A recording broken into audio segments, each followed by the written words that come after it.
Good evening and welcome to the Tuesday, September 20th regular meeting of the Walnut Creek City Council. The City Council is conducting this meeting from the council chamber, and staff are complying with the current regulations of the California Department of Public Health and Cal OSHA for safe indoor meetings. As a courtesy and technology permitting, members of the public may continue to provide live, remote, oral public comment via the city's Zoom video conferencing platform. However, the city cannot guarantee that the public's access to teleconferencing technology will be uninterrupted, and technical difficulties may occur from time to time. Members of the public desiring to provide comments at the meeting are always encouraged to attend the meeting in person, as many of you have. As some attendees may be participating in their first Walnut Creek City Council meeting or their first teleconference meeting, I wanted to welcome everyone and talk briefly about the public comment process. For each agenda item, there'll be an opportunity for public comment on the item. Thus, if you desire to speak to an item on the agenda this evening, please hold your comments until the council considers that item. Additionally, we have a section on the agenda entitled Public Communications, which is for items that are not on the agenda. Any comments during public communications should not relate to an item that is on the agenda this evening. Consistent with Section 9.5 of the City Council Handbook, 30 minutes will be allocated for public communications for items not on the agenda. Additional time for public communications for items not on the agenda will be provided at the end of the open session portion of the meeting if necessary. When I open the public comment period, if you're here in person, please fill out a yellow speaker card at the back of the room and you can approach the lectern. If you're joining us by Zoom, you would use the raised hand feature or press *9 if you're connected by audio only. We ask that you do that when the item is called. If you'd like to speak on that item and you're joining us by Zoom, please raise your hand at that time when I call for public comment. Please keep in mind that this is a city business meeting. The City Council has adopted rules of decorum to ensure that meetings are conducted efficiently and effectively, and that all members of the public have a full, fair, and equal opportunity to be heard. All remarks should be addressed to the City Council. Please do not use profanity during your comments. Given the COVID-19 pandemic and the increased number of speakers that have wanted to make comments on various issues during our meetings, and consistent with city policies related to public comments, each speaker will have 2 minutes to make your remarks. The Zoom feed for each speaker will cut off automatically at 2 minutes. We also accept written comments. Written comments submitted and received up to 2 hours before the meeting have been posted to the city's website for public review and are included in the meeting record but will not be separately read into the record. To provide a live remote public comment, join the Zoom video conferencing meeting. The meeting ID and password are, the webinar ID is 860-2108-5445, and the password is 951630. Should you choose to not provide comments but would still like to view the meeting, you may do so in a variety of ways. YouTube Live, visit the city's YouTube channel. Cable broadcast, we're on many cable broadcast channels. Comcast Channel 28, Rossmore Channel 26, Wave Channel 1028, and AT&T Uverse Channel 99. You can also live stream us online on the city's website. At this time, please join me in the Pledge of Allegiance. Pledge allegiance to the flag of the United States of America and to the republic for which it stands, one nation under God, indivisible, with liberty and justice for all.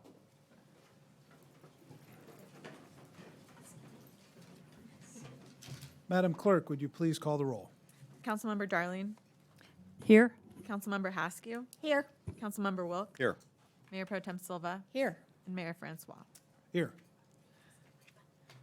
We are all present. The next item on our agenda is a presentation from William Rogers, who's the president and CEO of Goodwill San Francisco.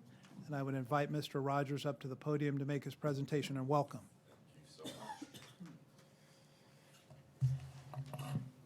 Thank you very much. Thank you, Mayor Francois, for the invitation, and I'm really very happy to be here. Thanks for the opportunity to speak today.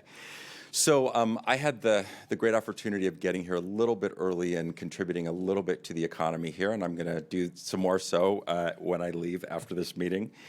But tonight I want to tell you a little bit about Goodwill, But I want to start by telling you a little bit about why I have chosen to work at Goodwill. I can work a number of different places, and I've chosen Goodwill for a particular reason. I grew up in South Central Los Angeles, and I left home at about 16 years old. And I left home because my father realized that I was gay, and that wasn't going to be acceptable in my household. And so I wound up being on the streets for about 6 months while I waited to get into a runaway shelter. And once I got into the shelter, I spent about the next 4 years really struggling, trying to figure out, what am I going to do? Who am I? How am I going to make a life for myself? And during that time, I was a car washer. I worked at an ice cream shop. I worked at all sorts of different places in order to try to figure it out. And during that 4 years that I was as a 16-year-old, and then through 20, really trying to figure out how to make it work, a lot of horrible things had happened. And then when I was 20 years old, I found myself sitting in the parking lot at Santa Monica College and really dreading what I was about to do. And I walked across the campus. It was this beautiful sunny day, and I'm watching all of these people on the quad, and they're talking and laughing and studying, and I was going to turn in my withdrawal form for the 4th time. So I tried community college 4 times, and I dropped out all 4 times. So it wasn't until the 5th time that somehow it clicked. And all of a sudden, the first semester, I had 3 A's and a B. And then I started the UC Club for people who wanted to transfer to UC campuses. And then I got pushed to run for student body president and won, and wound up being president of the student body for the following year. I transferred to UC Berkeley with a 3.9, graduated from UC Berkeley with honors, and wound up getting a master's degree. I tell that story because I think, and if we could go to the next slide. I have control here. All right. I've been thinking a lot about the question of what is the value of an opportunity. And so I want to talk a little bit tonight about the value of an opportunity. For me, community college, the value of the opportunity was that it was a forgiving opportunity, right? I mean, had it been you get one shot and that's it, then I might not have ever gone to college. And the fact that I had a counselor there who every single time I went to say, you know what, I've got to drop out, and I felt terrible about it, he would say, you know what, William, you're just not ready yet. You've got a lot going on in your life. You just promise me you will not give up. So he was holding hope for me at a time when I couldn't hold hope for myself. I actually think I worked for the city of Berkeley for 17 years, and I think that's a lot of what cities do, is we're holding hope for folks, particularly some of our most vulnerable populations, at times when they can't, and we're providing opportunities that wind up being forgiving so that folks can continue to persevere. And again, you know, for me, community college was a great opportunity the first 4 times, but it was at the wrong time, right? And the 5th time, it was the right opportunity at the right time. And so sometimes it takes all of us a minute to get it. I like to joke that I needed a second chance 4 times. So one of the reasons that I work at Goodwill is because Goodwill is really about creating second chances. The main reason that we exist, and the only reason that we exist, is to help people with barriers to employment, so people barriers to employment to get employment, develop a work history, and then so that they can move into higher wage employment. I should tell you a little bit about how Goodwill is constructed or structured. We have there are 155 different Goodwills across the United States, and they're all separate 501c3 organizations. And so it used to be that Goodwill of San Francisco and the East Bay were together, and in 1938 they separated. And I would happy to say that about 8 months ago we remerged, and so we are now Goodwill of the San Francisco Bay, and we cover San Francisco, San Mateo, Marin, and then Alameda, Contra Costa, and Solano counties. So what Goodwill does is we give people a second chance and we give items a second life. So we have both a people purpose and a planet purpose. And so we've been serving the Bay Area since 1916. Again, 6 Bay Area counties. We have donation sites, stores. We employ right now about 1,000 people. About 80% of those folks have barriers to employment, and we'll get into what those barriers are in a moment. Last year, we served about 3,000 people. We placed about 1,100 people in jobs with 270 different employer partners. And the other thing that I think is really important is we, last year, just the San Francisco side, if you include no, actually, that's not true. This is for the total. We diverted about 50 million pounds from the landfills last year, and an additional 3 million pounds of e-waste. And so when you're donating, if you donate a shirt, what happens is that shirt becomes the supply for a business whose only purpose is to employ people who would otherwise be difficult to employ. And at the same time, you're helping with the reuse, recycle, to reuse and recycle items and diverting them from the landfill. So of the people who work for us, the 1,000 folks, about 80% have barriers to employment. And those folks, 95% are low or no income, about 30% are justice involved, about another 30% are limited English proficiency, and about 16% are either unhoused or are housing insecure. And the folks who we work with are people who have lived through generational poverty, sometimes situational poverty, who are incarcerated, again, who are unhoused, who have disabilities, who've struggled with substance use disorders, transitional age youth, or people who have just fallen on hard times. So the folks who we employ are folks who typically fall within these categories. And what we do is our whole purpose is to create life-changing opportunities through training and the power of work. So we have 3 pillars, really: skills building and industry certifications. We've got individualized career services, and then paid employment with benefits. And the important thing there is a lot of the folks who come to us don't necessarily have a work history. If you were incarcerated for the last 10 years, you don't have a work history, right? Nobody wants to hire you. So where do you go? What do you do? So we talk about recidivism rates, but the fact of the matter is, if you get out of prison and nobody will give you a job and nobody will give you a place to live, what are you supposed to do? So then you got to go back. Oftentimes people will go back and do what they were doing before that caused them to be incarcerated.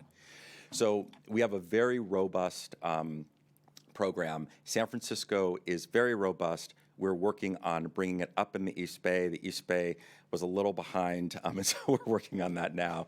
But we've made a lot of good progress so far. And so what folks are learning is they're learning anything from transportation to warehouse and distribution, to e-commerce. We have a very robust online business. We have aftermarket. We have computer demanufacturing and refurbishing.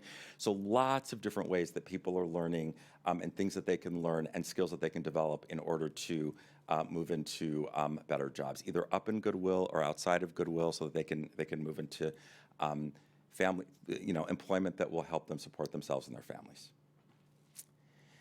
And it's not just us saying this. So we have 10 years of California EDD data that says that the San Francisco Career Center success for us, clients move from a 36% employment rate to a 68% employment rate after a Goodwill San Francisco intervention. And that is 10 years of data, and those numbers stayed consistent over that 10-year period. The other thing that I think is really important and that we're starting to look into is housing and employment. So housing and employment are inextricably linked. And what we do in the Bay Area is we say, well, you know what? People are unhoused, so we're going to build housing. And my question then is, and then what? I mean, people need food, they need benefits, they need all sorts of things, right? So you build housing, and then what? I would say for most people, and there may be some people who are an exception in this room, maybe not, but most people, their employment and their housing are linked. It determines whether you have housing, how much of it you have, where it is. So we really believe that separating housing and doing this in a silo doesn't make any sense. And so we're starting a comprehensive program to work with housing providers. We're also talking about actually building some housing ourselves to allow people to be employed and housed. And so it's not a 6-month thing. It would be more of a 3 to 5 year thing, because again, it takes a minute for you to stabilize your life. And bottom line is, we're all messy. People are messy, right? It takes a minute. So it doesn't just happen so easily. So one of the things that we were hoping that you could help us with is just creating awareness, helping us advance our mission, supporting public-private partnerships, introducing us to folks. And what would be helpful about that is, we are, again, East Bay, I think the East Bay Goodwill was a little understated, and we actually really want to be involved in the community. We don't want to come in and be like, we're here. We actually want to partner with folks who already exist to see where we can add value. And then the other thing is just sort of how can we help? The cities are complicated. Again, I worked for the city of Berkeley for 17 years. This is a much nicer council chambers than we ever had, and a lot calmer, actually. But what opportunities might we create together, and how can we be of help? So we believe very strongly that people can change their lives. People do change their lives when given an opportunity. And so really interested in having a brief discussion about opportunities and maybe talking offline at some point about what opportunities might exist for us to partner. So that is it. Thank you very much, Mr. Rogers, for being here and letting us know about all the good work Goodwill of the Bay Area is doing. I'd turn to my colleagues and see if they have any questions for you. Councilmember Darling. Just as more a point of information, we do have a homeless task force here in town where the county, the city, and a number of our nonprofit partners get together. It's got its own website, and I'd be happy. I'm taking your email down, and I'll make sure that you get on the distribution list, because that's a good place to. We have the Trinity Center here in town, which is one of our great nonprofit partners, and they are a day center that works at getting the unhoused folks here in town into services and into all those things that people need. So that would be terrific. And if we could actually offer employment to some of the folks who are unhoused who are ready, that would be great. Okay, Thank you so much. I will definitely pass your name on to those who do these things. I really appreciate that. Thank you. Councilmember Haskew. What kinds of items that are the most saleable that you're most interested? Is there a standard for things that we should look at when we make donations of goods? Ideally, they're things that are gently used that can be resold and reused. Because sometimes what people do is they'll bring things that can't be resold or reused, and that obviously then just means that we have to figure out a way to discard it, and it's a cost, but it's also not good for the environment. So gently used items are preferable. I think that people sometimes worry that if they donate something really nice, that they're not going to get the value for it. The truth is, because we have an online business where we're teaching folks all about listing, photography, and online business, we actually wind up, it's a much broader audience, and we wind up getting those high value items are really also very useful and very important. We earn about 80% of what we need to operate, which is very, very unusual for a nonprofit, and we just need to raise the other 20%. So those gently used items are good. We can't take things like, we can't take beds, we can't take helmets because there might have been an accident, or baby furniture. But most things we can take, and ideally they're gently used. Thank you so much. Councilmember Wilk. I don't have a question. I just want to make a comment, and thank you very much. Without people like you being able to help the community in these kind of things, it just doesn't get done. So I really appreciate that. Thank you. Well, I can say the same to you. I too want to echo the compliments and the praise. Obviously, I was struck by your comment that you were a person that needed a second chance 4 times. And so often I think there's stigma for people needing a second chance, and there shouldn't be.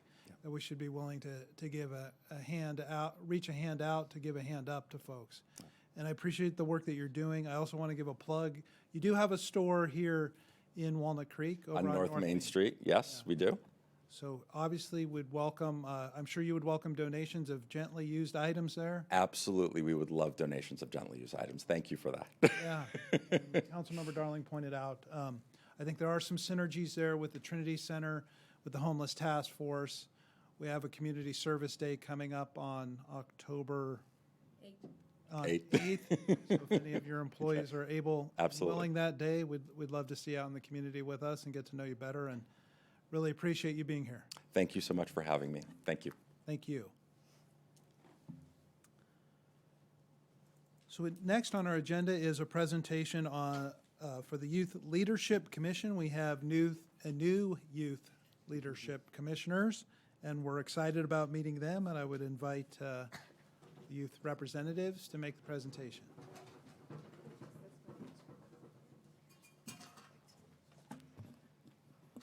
Okay. Hello, can everyone hear me? Perfect.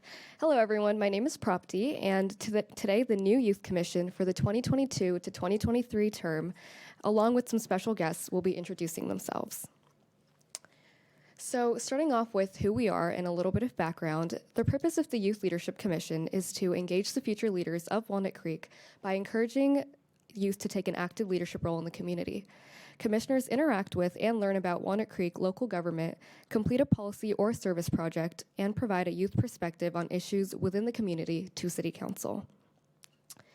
That is a picture of the Youth Commission from last year, and we have a ton of new faces on the Youth Commission this year that we're so excited to introduce to you all. With that being said, a few of our commissioners are going to give you a brief rundown of our projects from the previous term. Thank you.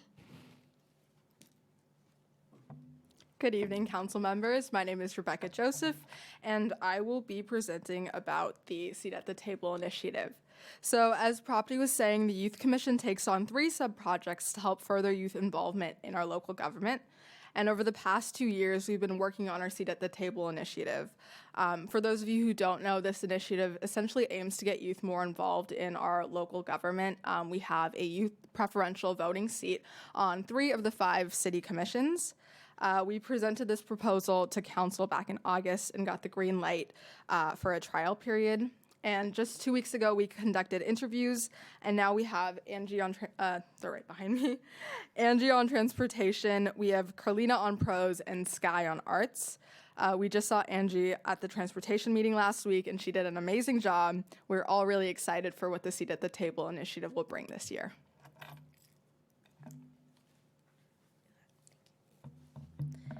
Hello, Council. Last year, the Commission started the Street Stories project with the goal of allowing locals to share their stories about our wonderful city. Our project is still in the works, but we are excited to launch the website as well as other ways and means of communication for people to share their stories with our Commission. Wait, what's your name? Justine, I'm going to introduce myself later. Hello, my name is Jerlene Chu, and I'm going to talk about our third project, which was recruitment for the Chiefs Community Advisory Board, or CAB. This was part of a bigger project we did, vaguely titled Community Events, where we hosted a pre-voter registration drive, but we also did CAB recruitment. So previously, we've had 2 members of the Youth Commission personally serve on the Chiefs Community Advisory Board. But we want to extend it out to members of the community because our member was not only graduating, but we wanted to get more youth involvement in the city. So we put together a form for an application, interview process, and we selected one member of the community, Nathan Dunn, who's not with us today, but and he gives us monthly updates whenever they have a meeting, and yeah. So next, we're going to get into meeting the youth commissioners, returning and new. First is me. My name is Jerlene. Again, I'm in 12th grade. It says 11th grade on there. But I go to Northgate High School. And this is my 4th year on the youth commission. A little bit in my introduction, I talked about why I want to be the youth commissioner and why I think it's so important. And when I originally started this position when I was a freshman, I wanted to get my voice into city politics. But then from 3 years of learning and serving, I realized it's not just about me. It's not even just about the other 14 people on this commission. It's about every youth in Walnut Creek, and that's what's really important. And on my last year on the youth commission, I really want to drive that home and engage more youth. I'm now going to introduce myself. Hi, I'm Justine Simons. I'm a senior at Las Lomas, and it's my 2nd year on the commission. I learned so much my first year about teamwork and leadership, and I cannot wait to learn more this year and see what we can come up with as a new commission. Every year has a little bit of a different vibe, so I can't wait to see what projects we continue working on and new ones we will come up with. Hello again. My name's Prapti Pradhan. I'm a senior at Northgate High School and also on the commission. This is my 4th year on the commission. And I'm so excited for this year. This past year, I served as vice chair. I had the time of my life. This year, I'm most excited to see our policy project progress as it's on its trial period and just see how that keeps going. Thank you.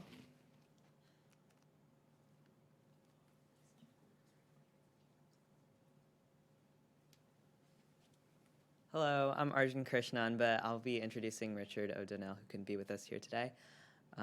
Having been a resident of Walnut Creek for his entire life, Richard is excited to give back to his city by completing Street Stories, a project he created to provide students like him with an educational opportunity to learn about local history through the lens of street names. He's in 12th grade and attends college preparatory. Okay. Hi, I'm Arjun Krishnan, like I mentioned. I use he, him pronouns, and I'm a junior at Camp Lindo High School. I'm really looking forward to working with tons of cool new people to help build a better Walnut Creek. Thank you.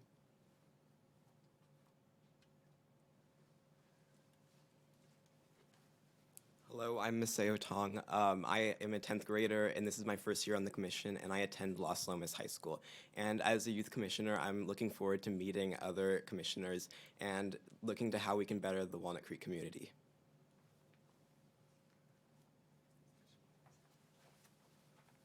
Hi, my name is Aaron Zhang. I'm a freshman at Head Royce in Oakland, and I'm really excited to have this opportunity to serve on the commission and to make some meaningful changes in my community. I'm also looking forward to learning more about collaboration and some of the nuts and bolts of a governing body.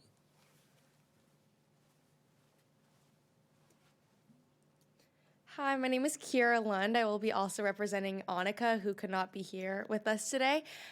She is in 12th grade at Head Royce, and she's excited to be on the commission this year to work on new community projects and learn more about local government. She can't wait to work with the other youth commissioners of Walnut Creek to help improve our community. My name is Kiera Lund, and I am super excited to be on this commission again this year.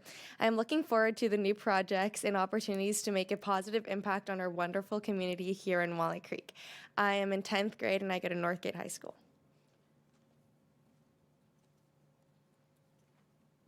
Hi, my name is Isha. I'm a senior at Monte Vista, and I'm really excited for my second year on the commission to continue our Street Stories project and also have a lot of fun team bondings with a new team.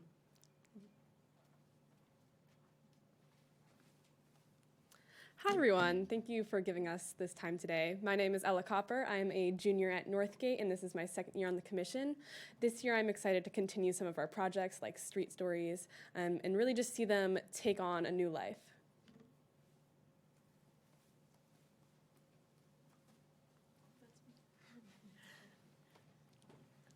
Hi, my name is Riley Petracco. I am a senior at Los Lomas High School, and I'm really excited to be, this is my second year on the commission, and I'm very excited to be back because last year I was in the community events group, and I just had a really great time.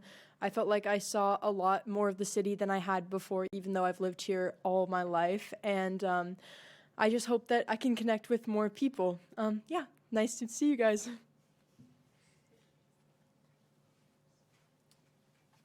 Hi, I'm Gaith Khorshid, and I am a junior at Los Lomas High School, and this is my first year on the commission, and I'm excited to learn more about politics in my city and meet more of these wonderful people.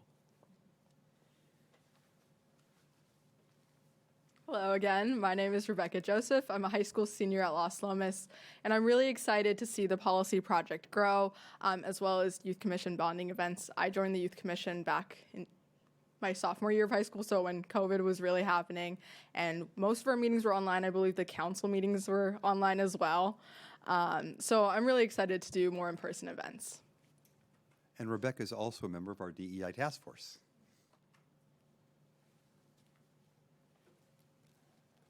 Hi everyone, I'm Abigail Stouffer. I am a senior at Crondelet High School. This is my 4th and sadly last year on the commission, and I'm super excited to continue serving my community and opening opportunities for youth in the city. And now we will introduce our new seat at the table commissioners.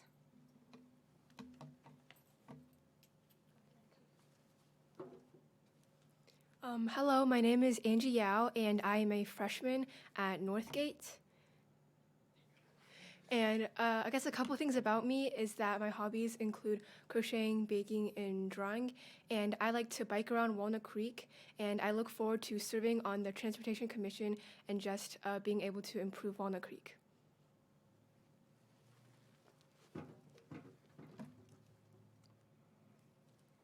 Hi, my name is Skylar Mel, and I am newly appointed on the Arts Commission. I am a 10th grader at Los Lomas, and I am excited to join this commission because I want to share my ideas, be a voice for my peers, and improve the art in Walnut Creek.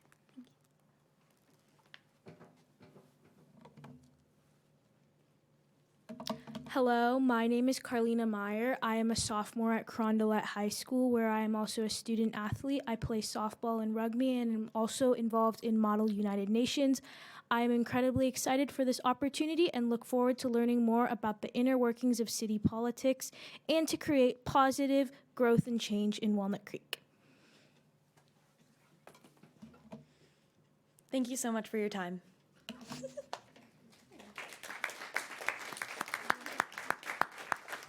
Don't go anywhere. I think we'd like a photo at some point, and I just wanted to thank, on behalf of the council, thank all of you for stepping up to serve your community. It's so nice to meet all of you. I appreciate you doing this so that we could put the face with the name, and we also look forward to getting to know you better over the next year. And I'm particularly interested in learning more about the Street Stories program, and whenever that goes live or on YouTube, let us know about that. I'll be watching. And why don't we go ahead and would you like to take a picture with the new youth commissioners? The council will meet in front of the dais here.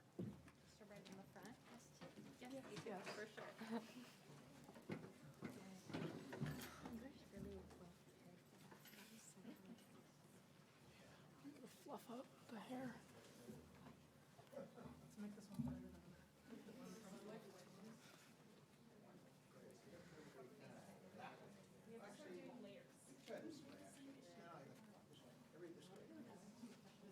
It's hard when there's that many people. Yeah. It's quite a group.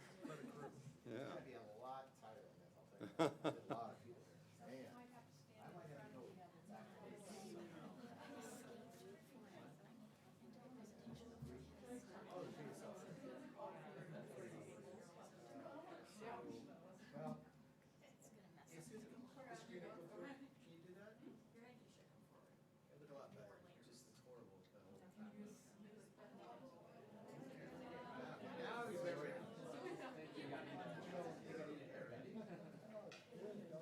I might have to go. Okay, let's take a look at this thing.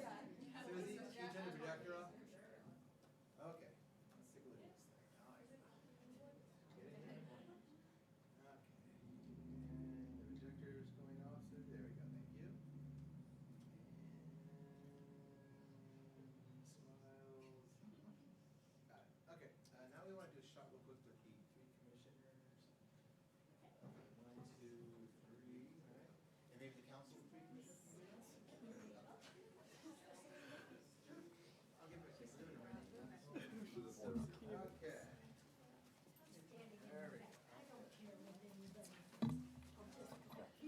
There we go. There we go. Okay. And one more there. And got it. And probably by themselves. That's the last shot. Thanks for coming. Thank you. Yeah, thank you for coming. Ah, there you go, that's good. I was a transportation commissioner. So I did that for 8 years, and then I ran for city council. So I'll see you in 8 years?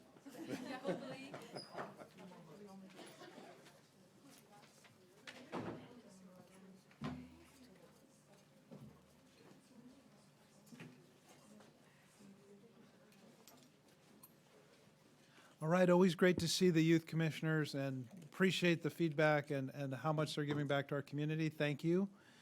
We'll move on now to our, next on the agenda is the consent calendar. Does any council member wish to pull an item from the consent calendar? Oh, I guess I can't. Good. I'm jumping Now we'll the gun go to here. the public. Any member of the public wish to comment on an item on the consent calendar?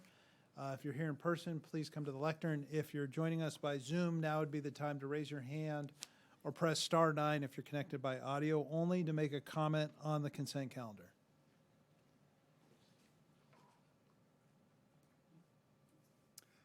Oh, we do have a hand raised on Zoom. Okay. Oh, wait, they went away. Hold on. Looks like their hand went down. Okay. Mayor, I move to approve consent calendar items 2A through 2F.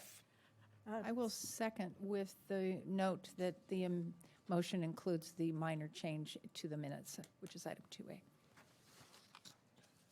Sounds good. Roll call, please, Madam Clerk. Councilmember Wilk. Aye. Mayor Pro Tem Silva. Aye. Councilmember Darling. Aye. Councilmember Haskew. Aye. Mayor Francois. Aye. Motion carries unanimously. Okay, next on the agenda is public communications. This is the portion of the meeting reserved for comments on items not on the agenda. Under the Brown Act, the State Brown Act, the council cannot act on items raised during public communications, but may respond briefly to comments made or questions posed. Consistent with Section 9.5 of the City Council Handbook, 30 minutes will be allocated at this time for public communications for items not on the agenda. Additional time for public communications for items not on the agenda, if necessary, will be provided at the end of the meeting. I see we have one person lining up. Thank you. If you're joining us by Zoom and would like to address the council on an item that's not on the agenda, please raise your hand or press star 9 if you're connected by audio only, and we'll hear from you after we hear from the folks in the chamber. Welcome. Thank you. Good evening, Mayor Francois and members of the council. My name is Renee Zeimer, and many of you know me as a former employee of the city of Walnut Creek. I retired from the city. Today, though, I am speaking on behalf of the Not Above the Law Coalition, of which I'm a member. The coalition is made up of more than 150 national, state, and local organizations, mostly nonpartisan, including Common Cause, Common Defense, the Republican Accountability Project, Citizens for Responsibility and Ethics in Washington, and so forth. On this 10th anniversary of the National Voter Registration Day, I am asking for your support for a resolution committing to free and fair elections and the peaceful transfer of power. The resolution is intended to serve as an accountability measure, a tool to debunk disinformation, and an opportunity to reassure the public that, with few exceptions, local election officials are committed to conducting safe, reliable, and fair elections. Similarly, election results and the peaceful transfer of power are accepted widely with confidence and humility. A small group of Contra Costa elected leaders and election integrity advocates have been working together on a draft resolution that I shared with you today. It's based on a democracy resolutions template and modified for relevance here in Contra Costa County. Because this is time sensitive, I would appreciate if the council would consider the resolution as soon as possible, certainly ahead of the midterm election. And tonight, I ask for your support and guidance in moving this resolution forward. Thank you very much. I have a quick question. Sure. Thank you, Renee. Has this been presented and adopted to any other city in Contra Costa? It's moving forward on several. We just are beginning to roll it out, but the city of Pinole has already agendized it. I believe it is on their consent calendar for October 18th. Contra Costa County, today I spoke at the supervisors meeting, and Chair Mitchoff has asked that I forward the draft resolution, also with the intent, she said, you know, after looking it over, if there's no problem with it, then she'd like to move it forward as early as October 4th. We had a positive reception from El Cerrito, San Pablo, Hercules, I'm in the process of reaching out as are other members of our group. We're hoping that all cities, as well as the county, will embrace this. It's no ordinary time. It's an important time for us to come together and send a message loud and clear that we are committed to safe, free, and fair elections. Thank you. Thank you again. Do we have any other speakers who would like to address the council here in the chamber? I'm not seeing any, so we'll go ahead and turn to Zoom. First speaker is Pete Bennett.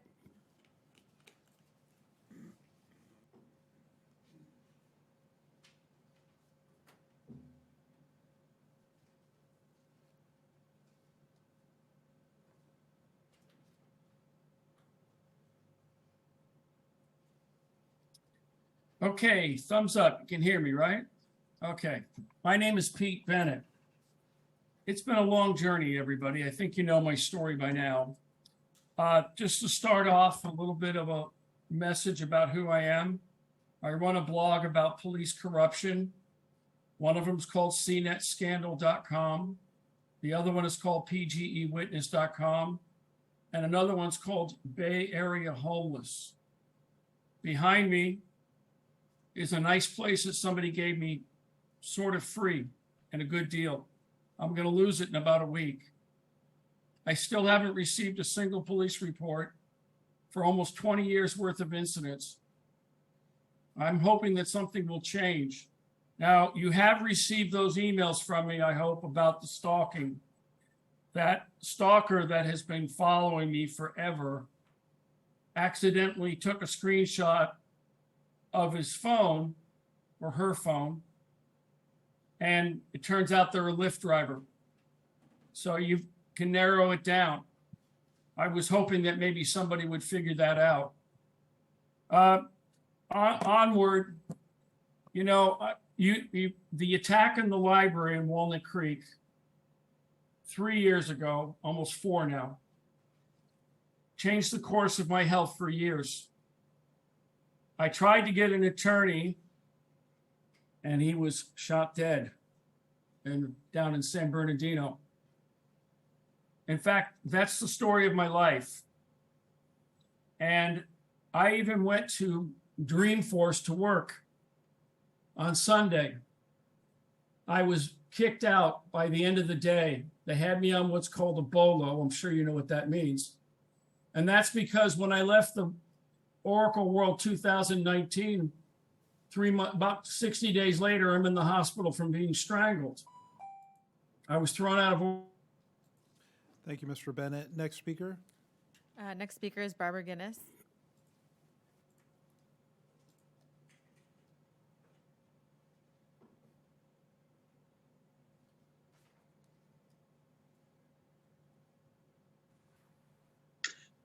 Hello, my name is Barbara Guinness, and I've been a resident of Walnut Creek since 1996. I just have a couple questions for council, the mayor, or possibly a city manager. I asked Public Works these questions at least 3 times, and they don't seem to be responding right now. The first question, the cattle have not grazed in southwest Lime Ridge this year. So I was wondering if you could please advise when the cattle will return to southwest Lime Ridge for grazing. With Walnut Creek in a severe extreme drought, it's very important they graze on the high grasses and plants that to help mitigate the heavy fuel load and a potential for a wildfire. My second question is, the public learned in April 2022 that Public Works was hiring a consultant to continue more environmental reporting on the proposed high-speed mountain bike flow trail in southwest Lime Ridge. Inquiries on who the consultant would be were sent to Public Works in April, June, July. Then finally in late July, they advised they had hired somebody for $65,000, and it was NCE is the name of the company. Then in early August, they confirmed that the 2 items that are listed in the task descriptions were the first stages that were being worked on now with the consultant.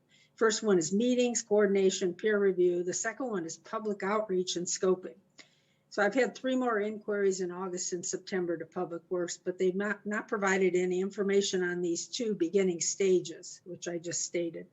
So I wonder if you could provide an update or provide any information on these beginning stages, or if you can advise when and where the public outreach and scoping is occurring for this second task, which says public outreach and scoping. If you don't have this information, please advise who I can go to get this public information. Thank you very much for all you do for the city, and appreciate you giving me the time to make my comments. Thank you. Thank you, Ms. Guinness. Next speaker. Next speaker is Casey.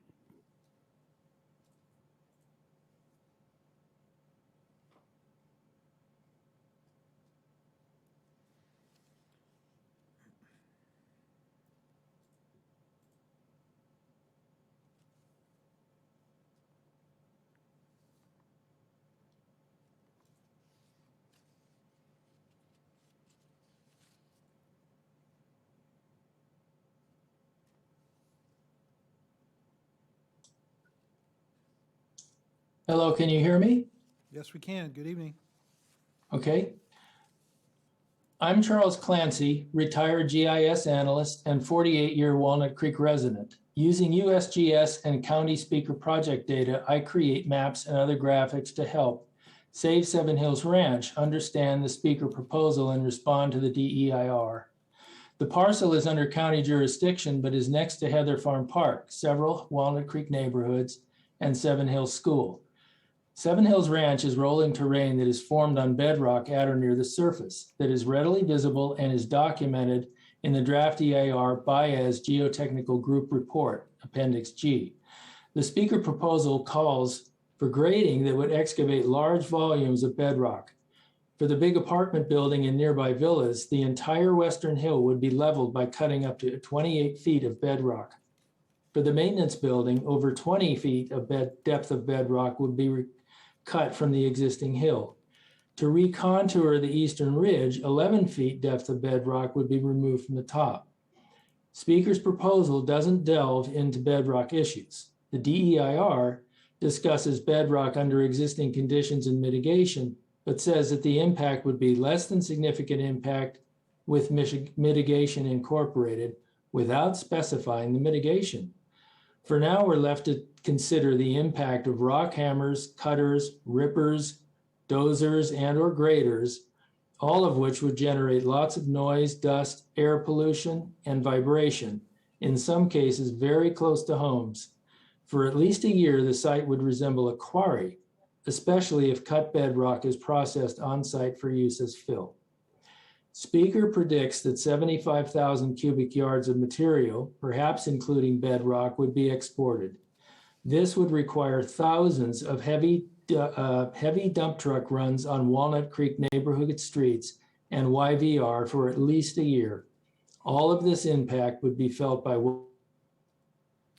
Thank you, Mr. Clancy. We did receive your written correspondence on this item as well. Thank you for that. Next speaker. Next speaker is Sue Hamill.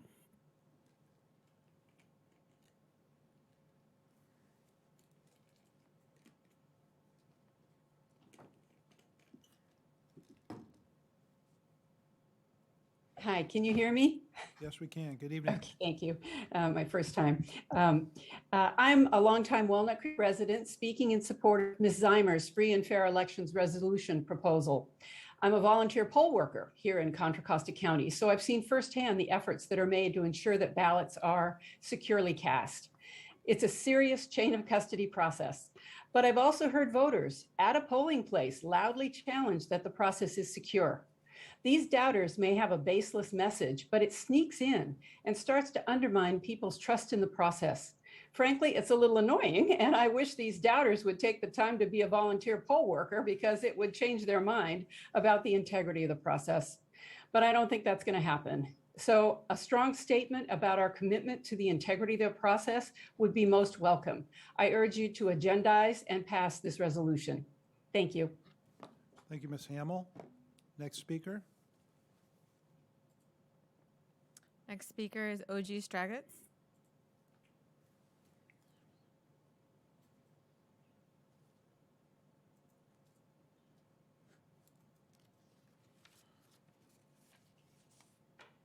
Good evening. I'm OG Stragutz. I'm a member of Indivisible Resistors Walnut Creek, And I'm calling tonight to ask that prior to the upcoming November 8th elections, you pass a city resolution committing to free and fair elections. It's crucial to counter the spread of disinformation regarding the integrity of our country's voting processes. Your resolution committing to free and fair elections and to the peaceful transfer of power will send a strong, necessary, reaffirming message to our community, underscoring your accountability at the municipal level. I appreciate your taking this opportunity to stand up for the most fundamental principles of our democracy. Thank you. Thank you, Ms. Strogatz. Do we have any other speakers? No additional speakers. Okay, we'll go ahead and close public communications, and I would bring it back to my colleagues and ask if you have any questions or comments related to the public comments we received. Okay, Mayor Pro Tem Silva. Thank you very much for those who've either come here to give us public comments or who phone it in. I'm sure we'll have a brief conversation about the proposed resolution, but I would like to mention that to anyone who is interested in what is happening in our open space and related to Lime Ridge, be sure you're on the public information email system list, and then you will be getting the appropriate information when it is time for public information and for meetings, et cetera. And to Mr. Clancy, I hope you submitted your comments to the county because they belong in the county regarding the environmental impacts, and that discussion will take place at the county. Thank you for those clarifications. And any other comments from my colleagues? Councilmember Wilk. Well, I'll just bring out, and thank you, Councilmember Silva, for reminding the public that this is a county project on county land, owned by a private company on county land as well. It's private land in unincorporated county. Right, exactly. I do want to thank the speakers who spoke regarding the resolution on committing to principles of democracy and free and fair elections. I think we have seen this across the country, not necessarily here, but across the country, where there's been doubting of some of the elections and the veracity, and right now there has been nothing proven in any voting precinct in the entire country that there was any kind of fraud. So I think this is the kind of thing that we're able to really show that we have faith in our county, faith in our elections, faith in our county clerk, and the fact that we believe in our elections and the democratic process. So I would like to see this agendized. I know that we don't have a meeting until October 18th due to the Yom Kippur holiday on October 4th, so I would like to see it agendized on October 18th. Councilmember Haskew. I'd also like to see this carried forward as the second generation. I started as a poll worker when I was 18, and I have off and on been a poll worker in 2 or 3 or 4 counties, and I know that our election system is done with care and with respect for the voter and respect for the outcome. And I'd just like a way for this council to say that we know the system works. Councilmember Darling. Yeah, I would support that. I think in normal times, we would not need to be restating the obvious, but this is one of those times where restating the obvious sometimes feels good. Mayor Pro Tem Silva. So I would support this as well, but I'm asking staff, do we not have a meeting on the, is my calendar off as usual? Do we have one on the 11th? And this doesn't require a regular meeting because that would be a special meeting, but we could do this at the special meeting. So I would change to suggesting October 11th. That's fine with me. That'll be the first day possible for all those mail-in ballots to have landed in homes. That's a good point. I certainly would support that. I'm in agreement as well. Sorry, Councilmember Haskell. And I want to remind the public that today is registration day, and yet again, it's time to register to vote because we count on you. You're the people that make our democracy great. I was just going to add, I have zero doubt in the sanctity of our elections. I think Councilmember Wilk pointed out they've been proven to be credible over and over again. And but I think Councilmember Darling said at some point, you do need to restate the obvious, and this is one of those times, so I would be in support. Do we need a formal motion to put it on the agenda? No. I think staff has the direction they need and a draft resolution to work with.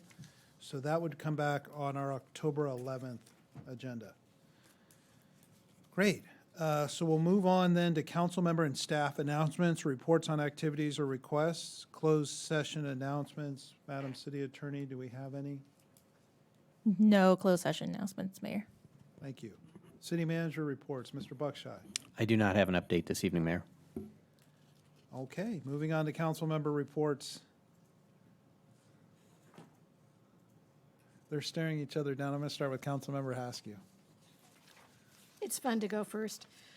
This was a very busy couple of weeks for me.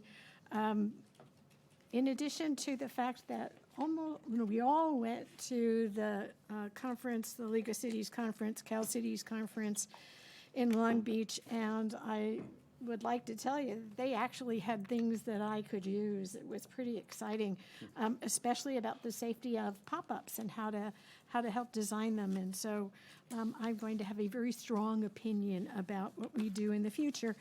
But at the same time I was down there, I also am the chair of the Planning Committee for Contra Costa Transportation Authority. And because we were working on a time-limited vote to make a grant for ABAG to put us in line to get our share of $56.8 million in grants to help improve our county's roads. We held that meeting. I also attended and it is so nice to attend these things when you're not a candidate, but I attended the coffee with the candidates, and I think our candidates, all of them, did a fine job.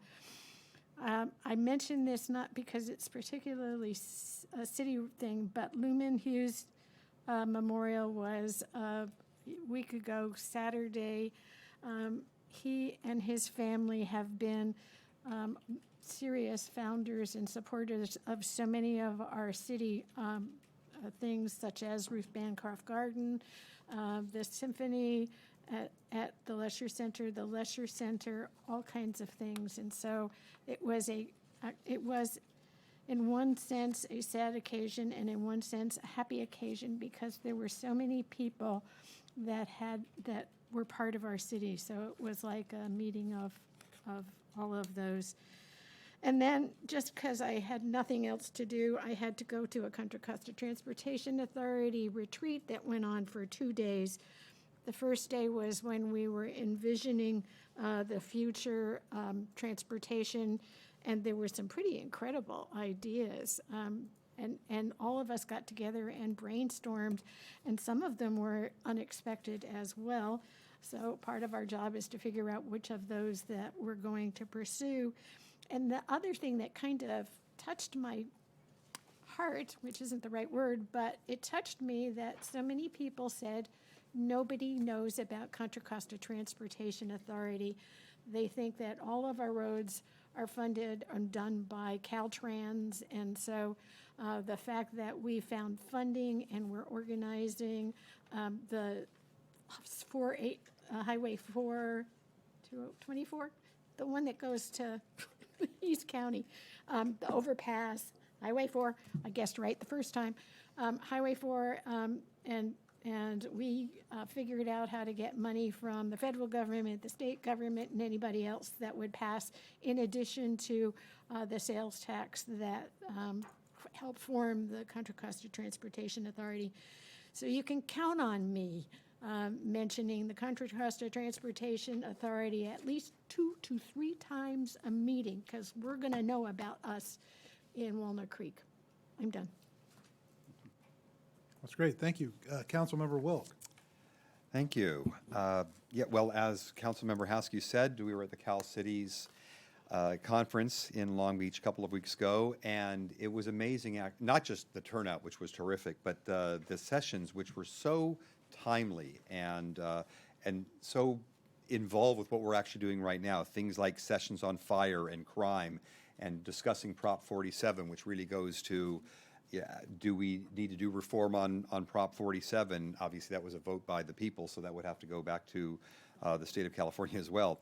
Working well with council members. I saw a lot of my fellow council members and working well with council members, so I was glad to see that too. I think we're doing all right there, actually. And of course, COVID recovery. So all of these sessions I thought were really, really helpful and useful in meeting people that are dealing with exactly the same situations that we are in Walnut Creek. I also attended the BART 50th anniversary celebration, and I believe the Mayor Pro Tem Silva was there as well. We are still about at 30% where we were in 2019 in terms of ridership, so 70% below where we were then. And of course, a lot of that has to do with the fact that people are not back in the offices yet in San Francisco. And frankly, we're looking at what does this mean for offices, office space throughout the Bay Area, including Walnut Creek, and how is this going to look into the future? I think we all recognize the fact that without BART, the Bay Area would be a very, very different place, and Walnut Creek would be a different place as well, because we really have been able to capitalize on the fact that we have 2 BART stations that are here. So we'll see how that looks, but it was great to see some old faces, new faces, a lot of faces that represent cities throughout the Bay Area. There was a civic affairs forum for the Chamber of Commerce that they ran, talking about candidates for our own election. Of course, the mayor and mayor pro tem were there. They did a terrific job. Only had a couple of minutes to speak, which I think is difficult for anybody, but I think especially for our mayor and mayor pro tem that have so much experience to come back on. And of course, the other 2 candidates that are also part of our election as well. So again, I encourage everybody to make sure that you're voting. Your vote means a lot, and your local representation mean more than ever for dealing with what you actually do. 90% of your day is involved within Walnut Creek, and the local government impacts that. So I just certainly do recommend everybody to take that very seriously. The mayor and I attended our city's DEI task force, and we were able to identify some specific ideas to move forward on, which will be presented to the city council within the next few months. So keep tabs on that one. And then finally, John Muir had its topping for its pavilion opening that the mayor, Mayor Pro Tem, and I were able to attend last weekend, or I guess it was last week. It's all running into each other now. And again, it's so great to be able to have this upcoming cancer center right in our own backyard. It's amazing how fast they've moved on this. They were expecting this not to be done until sometime in later 2024. It looks like it's going to be done in early 2024, and things are moving well. So this is going to be really an exciting and a necessary addition to the city of Walnut Creek and the quality of life that we all have. And that's my report. Thank you. Councilmember Darling.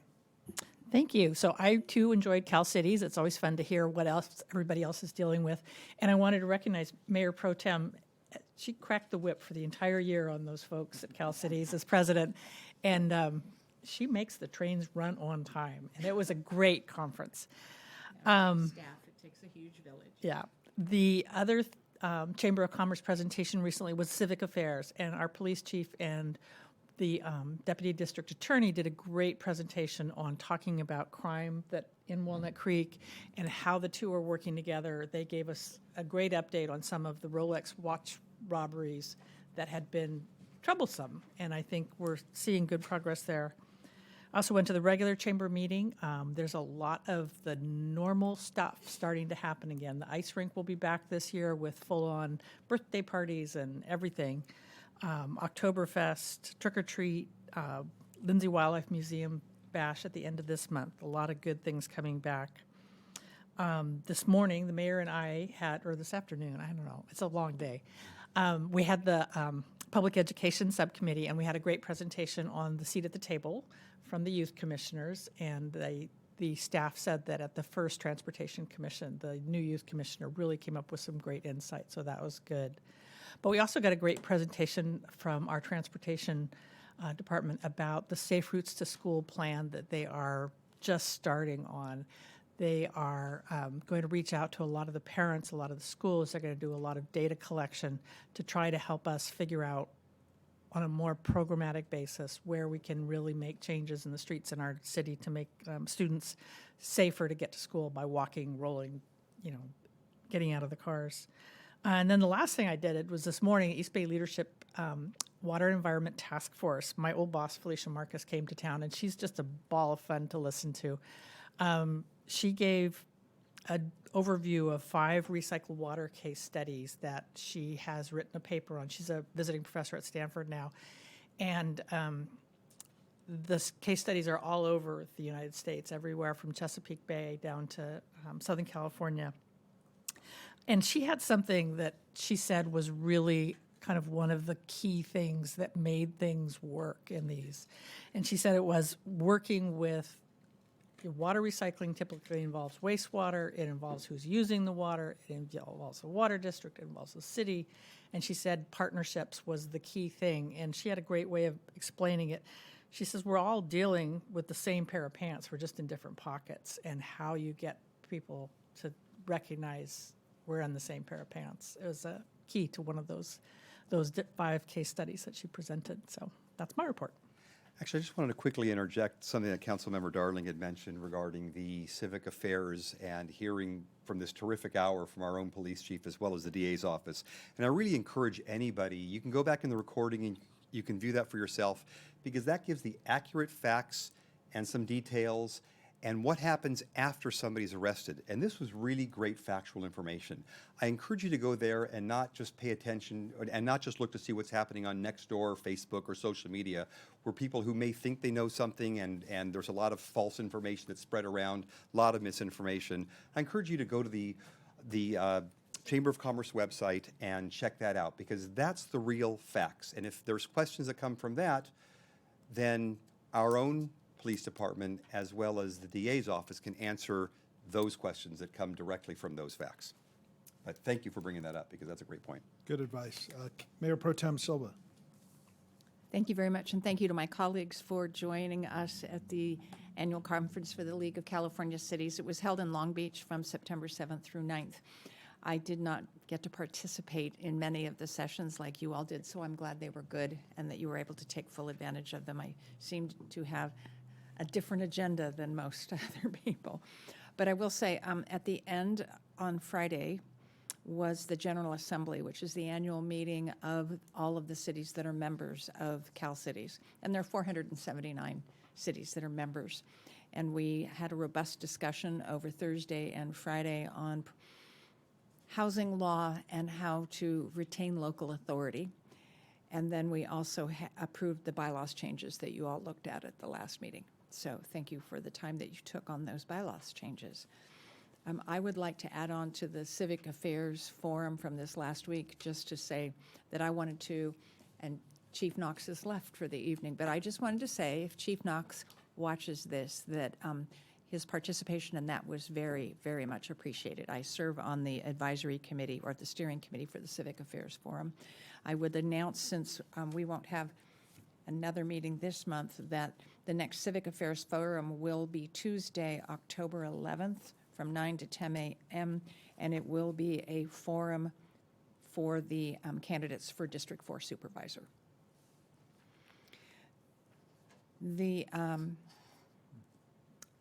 I am a member of the board of the Walnut Creek Sister City International Organization. Our mayor this year serves as council liaison to that organization. We had a robust discussion on Monday evening about what's happening in both Italy and Hungary with our sister city organizations, and also the ability to restart our Youth Ambassador Exchange Program. Both sister cities, Schiafolk in Hungary and Noceto in Italy, are saying it's not yet time to restart the program. For Hungary, it's because there's a war at their border, and they are still not yet really dealing with things well. And in Italy, it's because there's a war a few countries away, which has caused economic upheaval, and the Italian government collapsed in July, early August, and they had to reform the government. The prime minister resigned. So both countries, we won't be able to restart the program for a while, but they are keeping in touch with that. I also attended BART's 50th anniversary celebration, and it was interesting when they opened. During the ceremony, they opened the time capsule from 1972 and the things that they were pulling out of the time capsule and what they put in for the 50-year time capsule. So that was pretty hilarious, actually. And the John Muir topping was when, to explain it to the public, the last steel beam goes up on a new building. It's called the topping. And so this was the last steel beam. And traditionally, since the time of the Vikings, the last steel beam has a small conifer tree on it, which also happened when we topped the new downtown library about 12 years ago, and also had an American flag on it. Many, many people signed it. But it was memorable and also just really an honor to realize that we will have a cancer research and service delivery center based in Walnut Creek, and it's a partnership with UCSF and John Muir Health. And I would mention finally that Community Service Day is Saturday, October 8th. This is the last council meeting before then.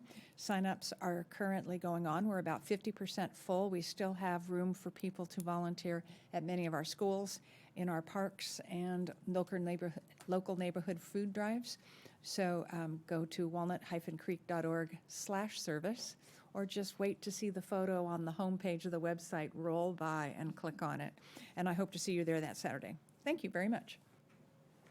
That's great. Thank you all for what you're doing. And along with, we had a full contingent from Walnut Creek there. In addition to the council, we had our city manager, Dan Buckshire, assistant city manager, Terry Kilgore, and our assistant city attorney, Allie Wolf, at the league conference. Obviously, we're proud that our colleague just completed her term, Cindy Silva, as the president of the League of Cities, and it was a successful conference. I was particularly struck by the keynote speakers. Jill Ellis, who is the head coach of the women's soccer, the World Cup winning women's soccer team from 2015 and 2019. She gave us a pep talk at the end. I felt like I was ready to get on the soccer field and play soccer. And also Dr. Landea Jose from the Public Policy Institute of California gave a talk about the future of California, and that was interesting as well. I was proud, along with Mayor of Lafayette, Teresa Geringer, to accept the Helen Putnam Award, which is an award given for excellence in government, on behalf of the 19 cities in Contra Costa and the county, for the county's A3 program that provides behavioral health services for anyone, anywhere, anytime. And I want to thank my colleague, Councilmember Haskew, for sending a letter to the county and getting that initiative started. Let's see. You've mentioned, most of my colleagues have mentioned the other things, so I'll try not to duplicate what they've said. In terms of diversity, equity, and inclusion, just point out that there is a diversity fair at Rossmore on October 11th from 10 to 3.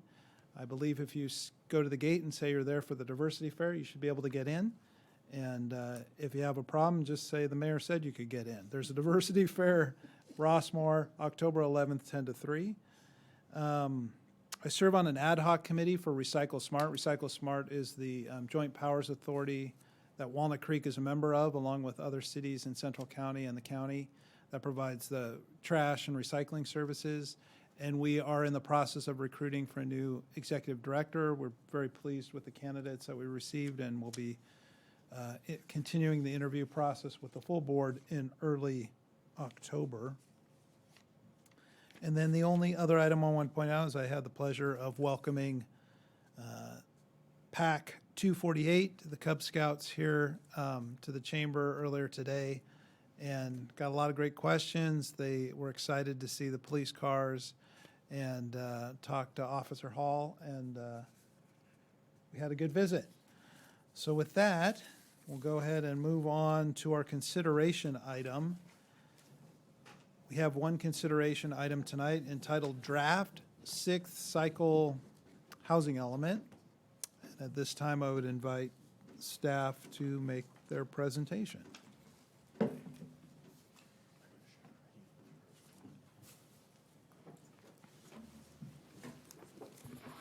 Thank you, Mr. Mayor and Council. This is a bit of a team effort, so we'll be bringing in the PowerPoint from Zoom, but I'll be leading it off. Just to introduce myself, of course, I'm Andy Smith, Senior Planner in the Community Development Department. And we have, as you probably have figured by the thickness of the document. We have quite a bit to cover tonight, and I want to thank you for dedicating so much time. This being really the only consideration item on tonight's agenda, and so I want to thank you for. Ooh, that's not supposed to happen. The screen going up. Want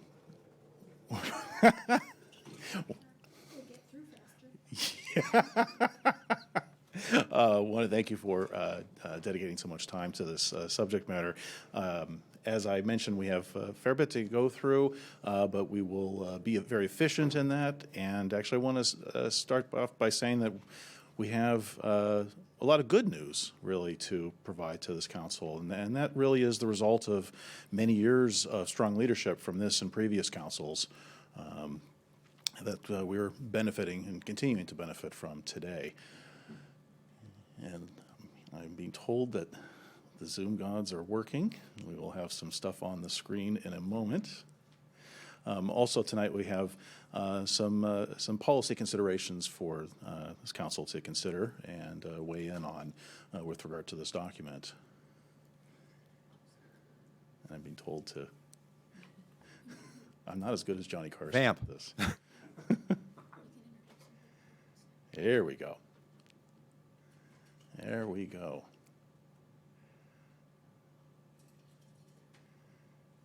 Okay. So yes, there's our fine city. When we go ahead to the next slide, actually, I'll introduce the team.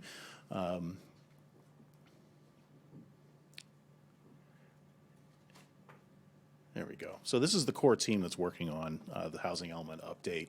Of course, there's the guy on the left there with a little less weight and a little more hair than today. But we have a strong consulting team that is helping us out here. We've got Nancy Brigado from Brigado Planning. She's really actually acting as kind of an extension of staff through this process.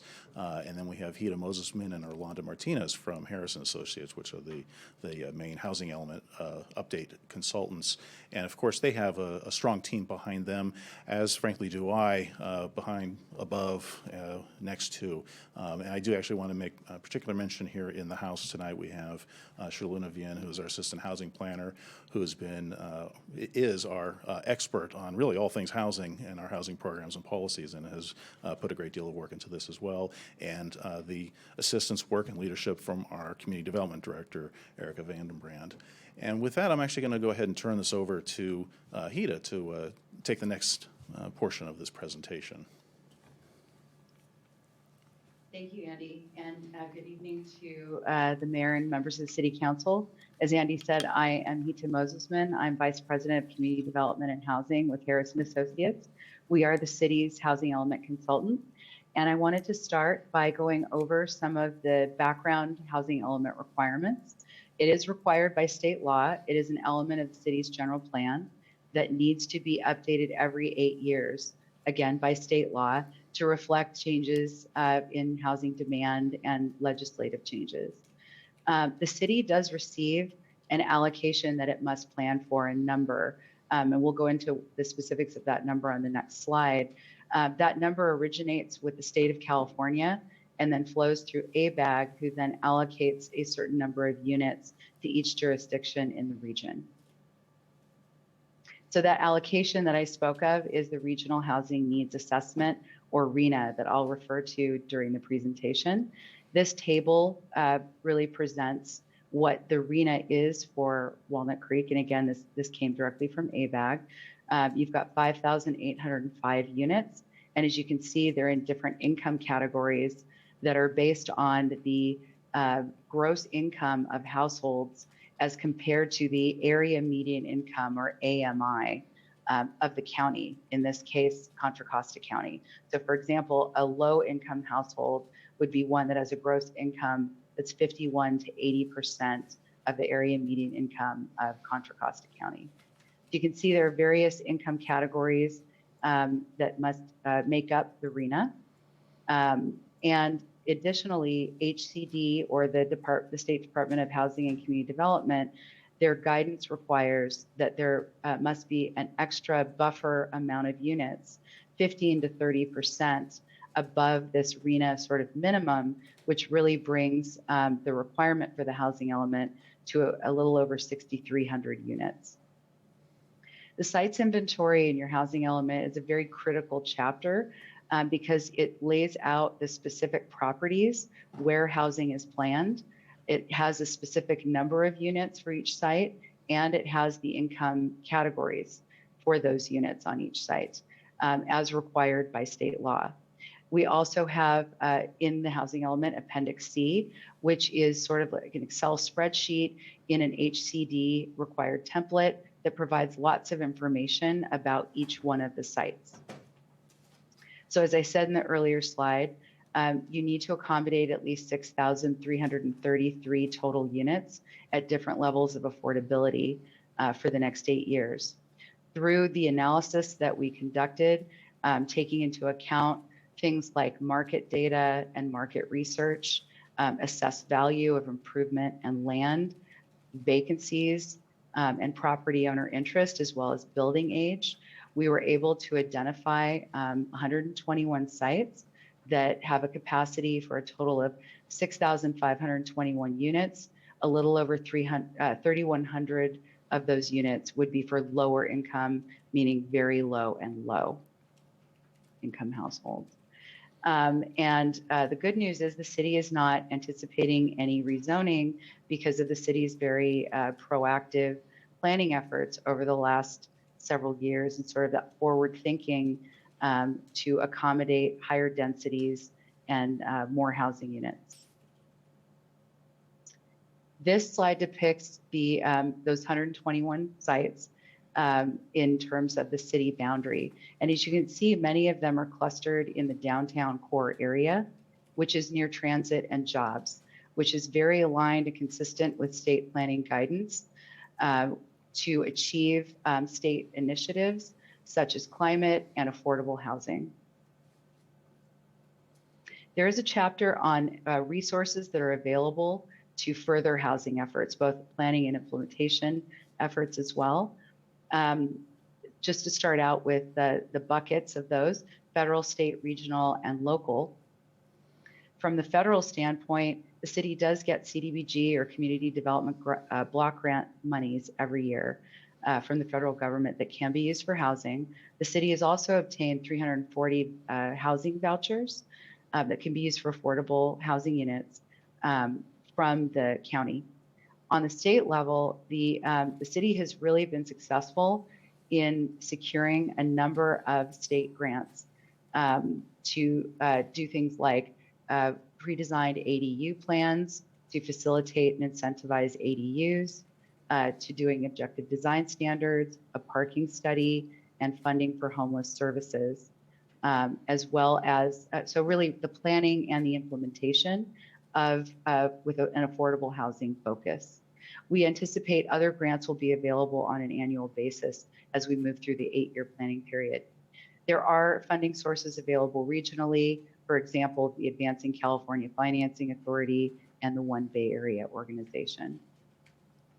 On a local level, the city does hold quite a bit of resources in their housing trust fund, and these come from inclusionary and linkage fees, grant awards, and allocations from the general fund to supplement CDBG and for homeless services as well. And there's about $500,000 that's set aside from the former redevelopment agency that can be used for affordable housing. State law requires that we identify any income restricted affordable housing units that have income restrictions that would be expiring during the 8-year period. There are 202 units at risk of this expiration in 3 projects in the city. However, we believe that the risk of conversion is low given how these units are subsidized and the fact that they're all owned by nonprofit organizations. And the city does have housing resources to assist if that is a need. Another critical chapter of the housing element is the constraints section. And on this slide, what we've done is to identify the constraints in the housing element, but also identify the programs that have been proposed to address or mitigate those constraints. So I'm going to show you all of these columns to start to describe the fact that the blue columns here, they really represent constraints that come from the city's zoning code and policies and ordinances needing to be updated to reflect legislative changes that have occurred related to housing the last few years. So looking at things like procedures for by right developments as required by state law, for persons with disabilities, protocols, and updated zoning ordinance requirements for certain types of residential facilities. Under land use controls, transit priority projects would be exempt from environmental review, and the codes would just need to be updated to reflect that. Those constraints highlighted in green to the right, those represent market constraints. The city has limited influence over market constraints, whereas the blue are more considered governmental constraints. However, there are programs proposed, such as looking at parking. The less parking that needs to be constructed, the more units can be constructed, and it makes the feasibility of housing work a little bit better when parking is right-sized. Additionally, the city intends to pursue state, local, and federal funding for affordable housing projects to provide subsidies. There is a chapter that reviews the progress on the last housing element cycle, or the 5th cycle as well. And through the city's actions and leadership and proactive planning practices, 2,216 units have been assisted, rehabilitated, developed, or approved during the last cycle, including over 400 affordable units. When you compare that number to the RENA of 2,235, you're very, very close to your RENA number when you look at what the city has accomplished over the last 8 years. These numbers are evolving constantly as there are more housing projects and more units assisted. And so those numbers will be updated for the final certified version that is anticipated for the spring of next year. Specific accomplishments under, I guess, generally housing for the city would be projects like the Walnut Creek Transit Village, which was almost 600 units, and removing limitations to accessory dwelling units and making those more accessible, as well as establishing fees and policies for affordable housing when market rate development occurs. With specifically to special needs housing, the city has accomplished facilitating set-aside units in a number of projects for special needs populations, such as persons with disabilities and large families, as well as funding for legal services for seniors and funding for emergency rent and utility assistance. The goals, policies, and programs chapter would be chapter 8 of your housing element. It contains quite a number of programs. Some of those have remained unchanged from the 5th cycle. Some have been modified to reflect current practices or current laws, and then others are new to the housing element. And again, from housing laws, new resources that are available, or to address maybe constraints and fair housing issues that are different this time around than the last cycle. Some of these programs are within the categories that you see on this slide. So, for example, training, education, and awareness. This would be all for the development community as well as internally at the city, to make sure that that information is shared and development can be streamlined, particularly affordable housing development, to get those units built in a more expeditious manner. The investment of resources, and there's a particular focus on affordable housing here, as well as encouraging ADUs and providing legal assistance for renters. And then lastly, ordinance compliance, which would be updating the city's zoning ordinance and policies to comply with those state law changes that I had mentioned in an earlier slide. Affirmatively furthering fair housing is analyzed in Appendix B in your housing element. This is new to housing elements this cycle. There was a new law that was passed, and it requires that we identify any fair housing issues in the city, and nearly all communities have fair housing issues, and then enact programs to address or mitigate those issues. And these issues generally fall in about 5 sort of categories. Access to housing opportunity is really related to affordable housing, and the demand for affordable housing being larger than the supply. So the city has proposed programs to assist with the development of affordable housing projects to expand the supply and provide more access. Displacement risk is really tied to affordability, as wages have not grown at the same pace as housing costs have. Affordability is an issue for many households, and displacement risk has increased as a result of that. The city has proposed programs to collaborate with community-based organizations to find out where and how this is happening, where this risk is, and to implement displacement prevention activities and provide some assistance. In terms of fair housing enforcement, the city is proposing to enhance funding to support fair housing, again, providing assistance to renters and providing more information and resources to the community. Environmental hazards was an issue that was identified related to air quality. In response to this, there are programs to address energy efficiency and conservation, to reduce exposures to environmental pollution, lowering GHG emissions to improve air quality. And lastly, a level of regional and local cooperation was also identified. And the programs are really centered around collaborating with those regional entities, with the county on programs, on partnering to implement affordable housing and to address homelessness. So we wanted to provide you, with a timeline of sort of where we are in the process and where we've been and where we're going. The housing element was taken to Planning Commission in late July, which kicked off the 30-day public review period.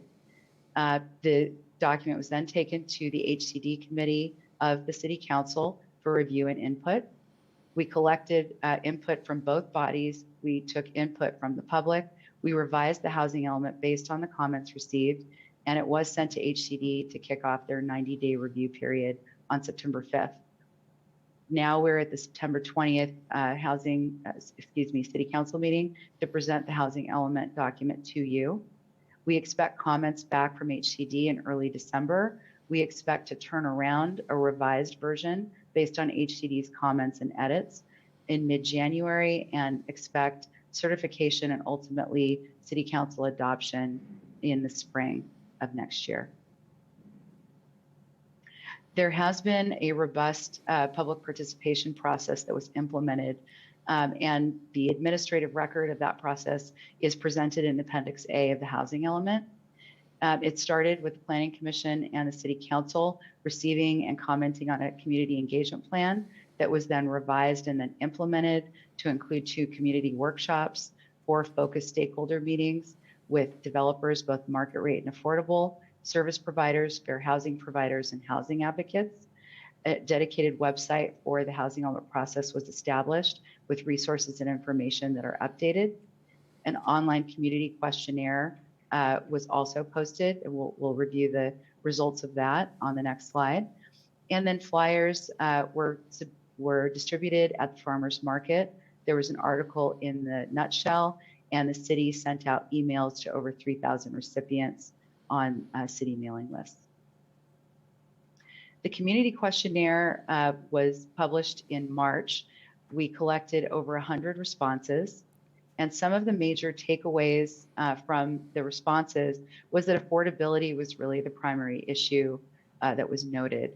In terms of important factors in choosing housing, cost was the number one, as well as the desirability of a neighborhood. Over 60% would like to buy a home in Walnut Creek, but affordability is a limiting factor. Over 75% responded that they didn't believe that housing was affordable in the city. Close to 60% either know someone or they themselves moved out of the city due to affordability issues. And when asked what the top program priorities should be for the housing element, the top 2 responses were to allow housing in commercially zoned areas, which aligns with the site inventory that I showed on the map that has the cluster around sort of the commercial downtown area of the city, as well as more housing, fair housing services, which was included as a program in the housing plan. Some of the feedback that we received from the Planning Commission and the HCD committee, we wanted to sort of provide you with the high level takeaways. First, that the site inventory map, the scale made it a little bit challenging to read. So we broke that map up into multiple larger scale maps with tables following it. So it was a little bit easier to see by sections of the city which properties were included, and then the detail on those properties. And that would be in Chapter 7.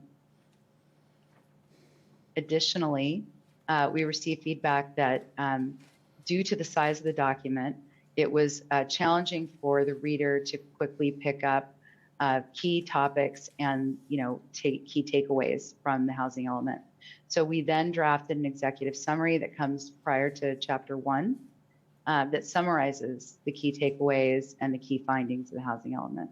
And just as a note, the Planning Commission at their meeting in July did authorize the submittal of the draft housing element with edits to HCD.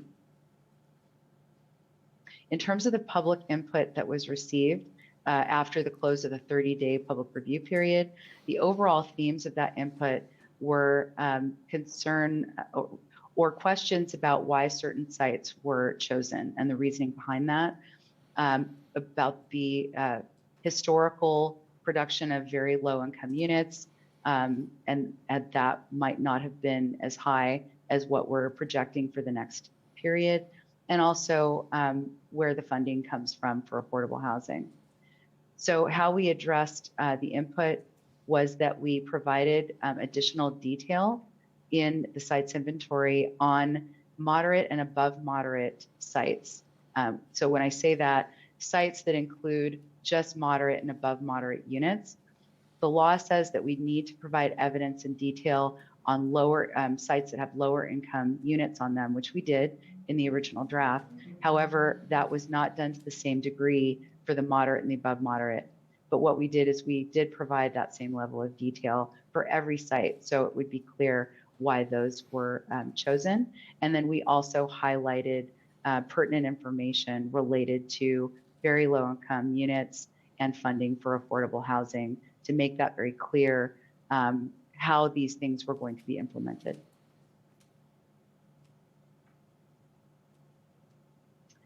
And at this juncture, I wanted to turn the rest of the presentation back to Andy, who's going to talk to you about some accomplishments and some policy consideration.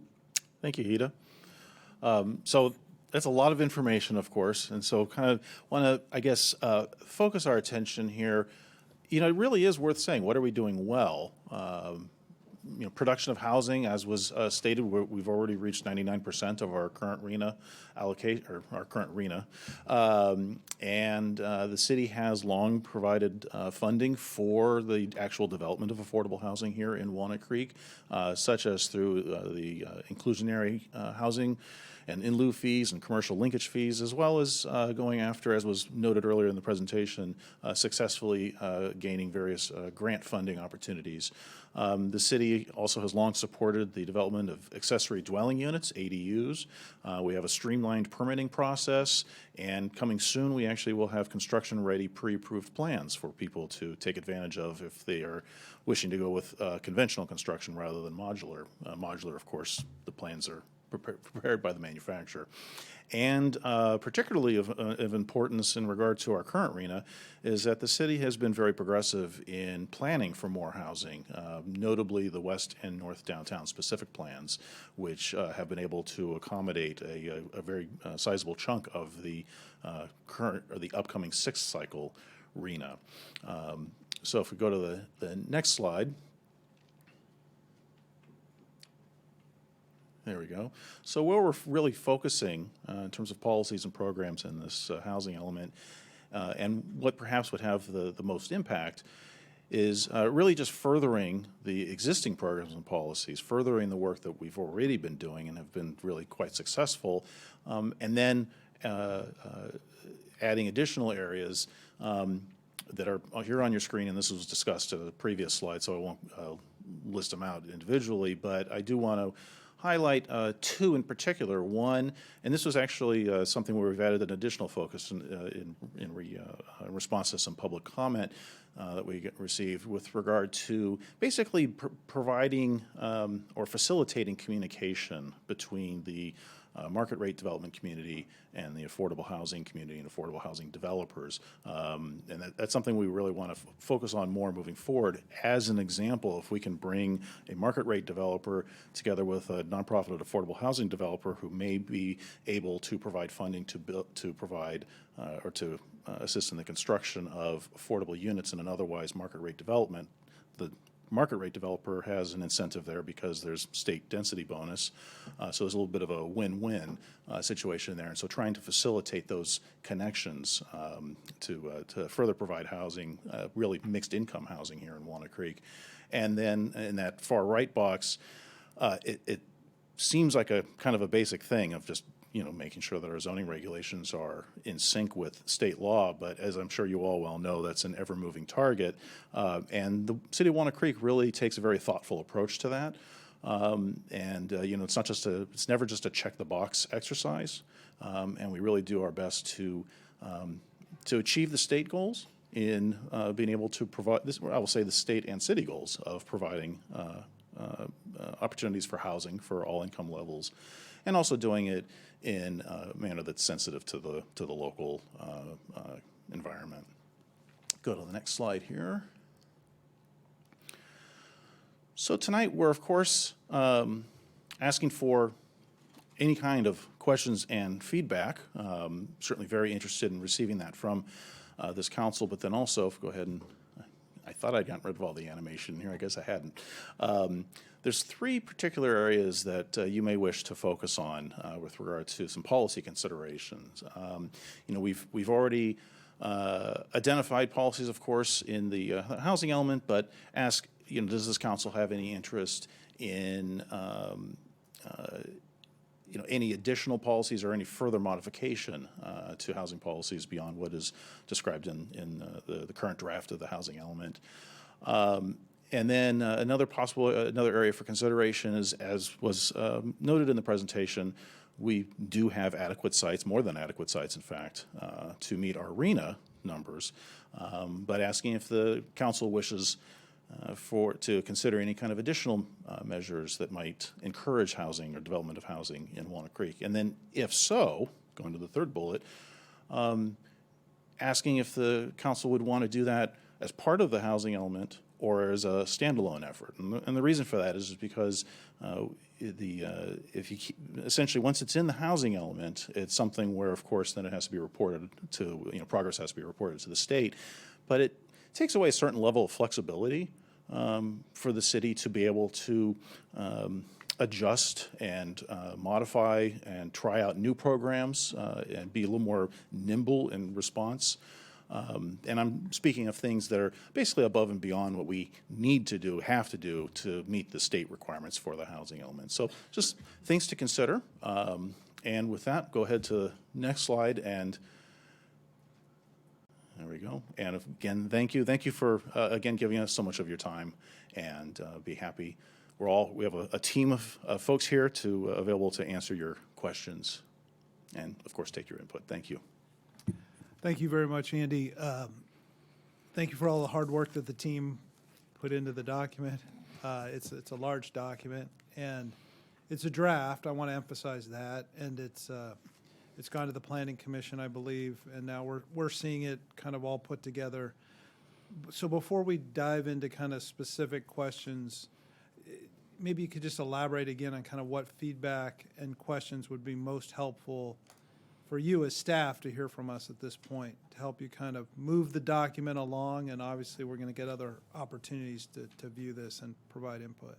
Certainly. I think really there's kind of two main areas. One, obviously, is if there's something when you read it and you're just left scratching your head and it doesn't quite make sense, we definitely want to know about that so that we can address that. And so there's things of that nature, as well as as I was mentioning previously about is there anything more anything either different or more that you think we should be doing in terms of housing policy? whether it be as part of the housing element or as a separate standalone housing policy of the city. That's helpful. So it's about 7:45 now. What I would propose is that we have, say, up to 30 minutes for council questions, because I'd like to hear from the public too and not keep them waiting too long. If there are other questions we need to address after that, we'll do it after public comment, and then provide further direction and feedback. So who would like to lead us off? Can I get clarification? Sure. So perhaps you can give us some additional clarification. I believe when I looked at the timeline, this has already gone to the Housing, Community, and Development Department of this in Sacramento. Yes, the They're first in their preliminary draft. 90-day review period. Correct. In which we will get comments back from them. So at this point, you're not changing this document. You're here to hear from us, but somehow our comments will converge with theirs in December, January. So then what we see back will be a consolidation that addresses both our comments and the state's comments. Exactly. And then the state will not have approved it at that point. It is due for approval by May? I believe that's the date. There's a deadline, and then there's I think it's a 45-day grace period. I actually would have to refer to the slide. I forget the exact date, but I think it is May. So basically, HCD is looking at this right now. Yes, they are. We have confirmed that they've received it. Basically, you have to send 2 drafts through to HCD. There's the first pass preliminary draft, which is what they're reviewing right now, and then the final draft, which we would send to them for final okay before adoption by the city. Thank you for the clarification. Looks like Ms. Martinez has some further thoughts on that.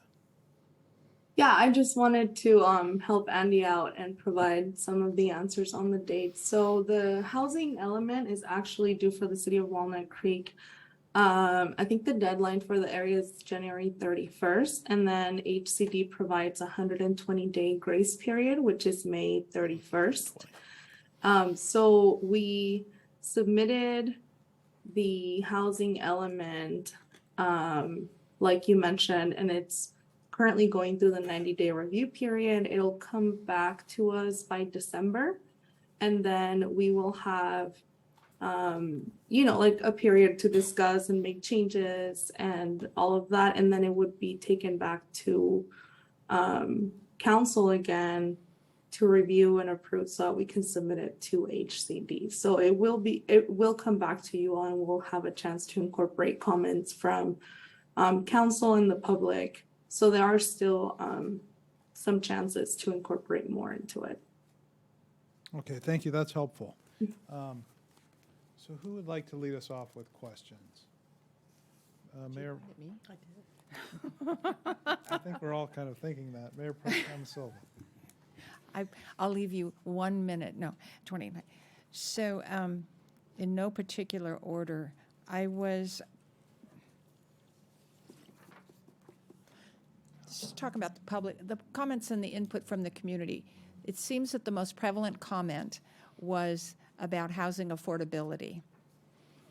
Is this what you're seeing across the state? The advantage of having Harrison Associates involved in this is that you have done housing element updates with other communities across California, and much of Southern California was ahead of us. So is that the kind of comment that you are hearing across the state, across the Bay Area, or are we unique? Are we special? I mean, I think you're special, but not for this, I guess would be the best answer. Affordability is an issue throughout the state of California right now. I don't think there is a community where there is sufficient housing at a price point that most people can afford across the community. Okay. And so you are not unique in that way. Every survey that we've been involved in, every housing element that we've worked on, it's been an issue. Is that the only issue you were hearing across California? Because it seemed like it was the only issue that we heard about here. Is there something that we seem to be doing well and therefore we're not getting a comment? Well, I think the fact that you've done, the specific planning that you've done, you've allowed, quite a bit of development to occur there's been a lot of redevelopment of non-vacant sites. So you have a very good track record of redeveloping site, formerly, commercial or other types of uses into, higher density to really maximize sort of the housing potential of the properties within the city. So I would say yes. Specific plans pave, they take care of CEQA and they really pave the way and roll out the red carpet for housing development because it removes that constraint, both the time and the cost. And I wanted to say that the programs that are proposed in the housing plan are intended to do just that, is to, remove some of the, not remove barriers per se, but to facilitate the development in a way that is as timely as it can be. Because in the development of any type of property, time is money, and financing and investors require rates of return and things like that. So the more expeditiously development can occur, it increases the financial feasibility of that development. So I think the city's done those things very well. So did we receive any specific comments on the 121 sites from the property owners? If you don't hear from property owners, I always get concerned that no one is listening. So there was a community group, a member of which did reach out to a number of property owners. And one of those property owners did contact us concerned. I guess I would characterize the nature of the email that was sent to them by this community group as startling, in terms of that we were, kind of knocking on down their door to develop their property, and they asked to essentially be removed from the list. And so we said sure. I mean, it was, I think, going to be 6 units, but then this is a nonprofit organization actually, as it happened. And then about a week later, I got an email from them saying, from their executive director, asking to actually be placed back on the list. And so we haven't, otherwise haven't heard from anybody in that regard. The word suitability is used about the sites, and I was having a conversation with a member of the community yesterday, and I had the sense that suitability doesn't mean necessarily that it will happen, because sometimes suitability starts first and foremost, at least in my point of view, of the willingness of the owner of the property. So what do we really mean by suitability? Are you timing me? I'll go ahead and actually let Hida answer that one, I think. I was going to volunteer to answer that question. What we mean by suitability is that pursuant to the legal requirements for housing elements in the government code and pursuant to HCD guidance, they actually have a guidebook on the site inventory selection process. And there are multiple steps, and it's a very long document. But suitability means it adheres to state law requirements and to HCD guidelines. And the best way, I think, to frame it is that considering the factors, real estate market factors, the age of the structure, the investment in the structure, if there is a structure, property owner interest, vacancies, and those things, that redevelopment could, given those data points, redevelopment could happen on those sites. So I would say it that way. And if property owner interest is considered the gold standard of evidence, and that's the way the law refers to how we have to justify lower income sites that are non-vacant. We have to provide, quote, substantial evidence, end quote, that the properties can redevelop over the 8-year planning period with housing. And so we went through a very, very comprehensive vetting process, looking at multiple data sources, doing sort of a mini market study for the city of Walnut Creek in terms of development trends. We looked at the city's track record, and we also looked at the track record of 100% affordable housing projects within the Bay Area region, and how those could occur on privately owned, commercially used properties. And so there was quite a bit of analysis that went in, but it all really harkens back to what HCD considers and what the government code considers a suitable site, and the fact that these sites, we were able to get that data and that evidence to support that redevelopment could occur. Or in one sentence, basically, that the market would support development of those sites if the property owner chose to do so. And I have one last question. Most of the sites that we've selected are concentrated in our core area, the 763 acres or something like that, in downtown, near transit trails, other transportation systems, services, jobs. Is there any concern from a fair housing perspective that concentrating all of our housing in this core area will be presumed to be inequitable? I think I want to let Hita answer that one as well. I think we've talked about these. We were Tag, you're it. Yeah, basically. Yeah. So, I mean, to answer that question, it's always a balance, with the site inventory criteria that I just explained, and also then fair housing considerations. The reason I think that it does meet the state legal test for fair housing is because specifically HCD's own 2025 housing assessment that they completed prior to doing the RENA for the 6th cycle references in several spots, and we quote it in the site inventory section of your housing element as well. It states in several sections that it's best practice and consistent with state planning policy to plan for housing around transit and jobs. It enhances affordability for people because if you don't have to have a car, it opens up quite a bit of disposable income for other things like housing. Also, it really benefits persons with disabilities where mobility might be an issue to be located close to services and to transportation as well. And additionally, it furthers climate policies and initiatives by lowering GHG emissions and vehicle miles traveled. So fair housing issues can be related to air quality. It can be related to environmental issues, as we talked about in the slides.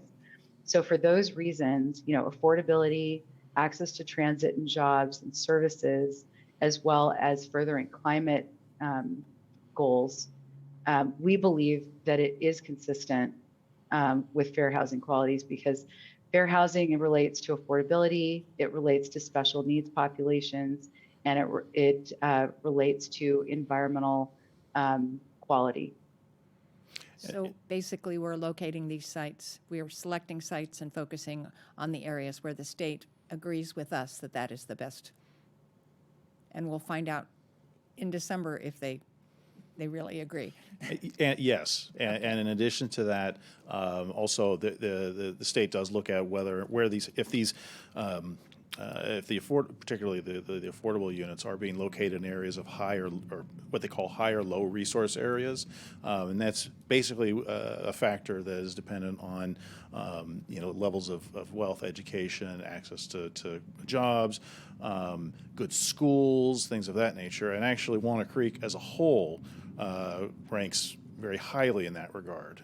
And so in addition to just making good planning sense and meeting the state's criteria for locating housing in the ways that Hita was mentioning, this is also being located in a high resource area.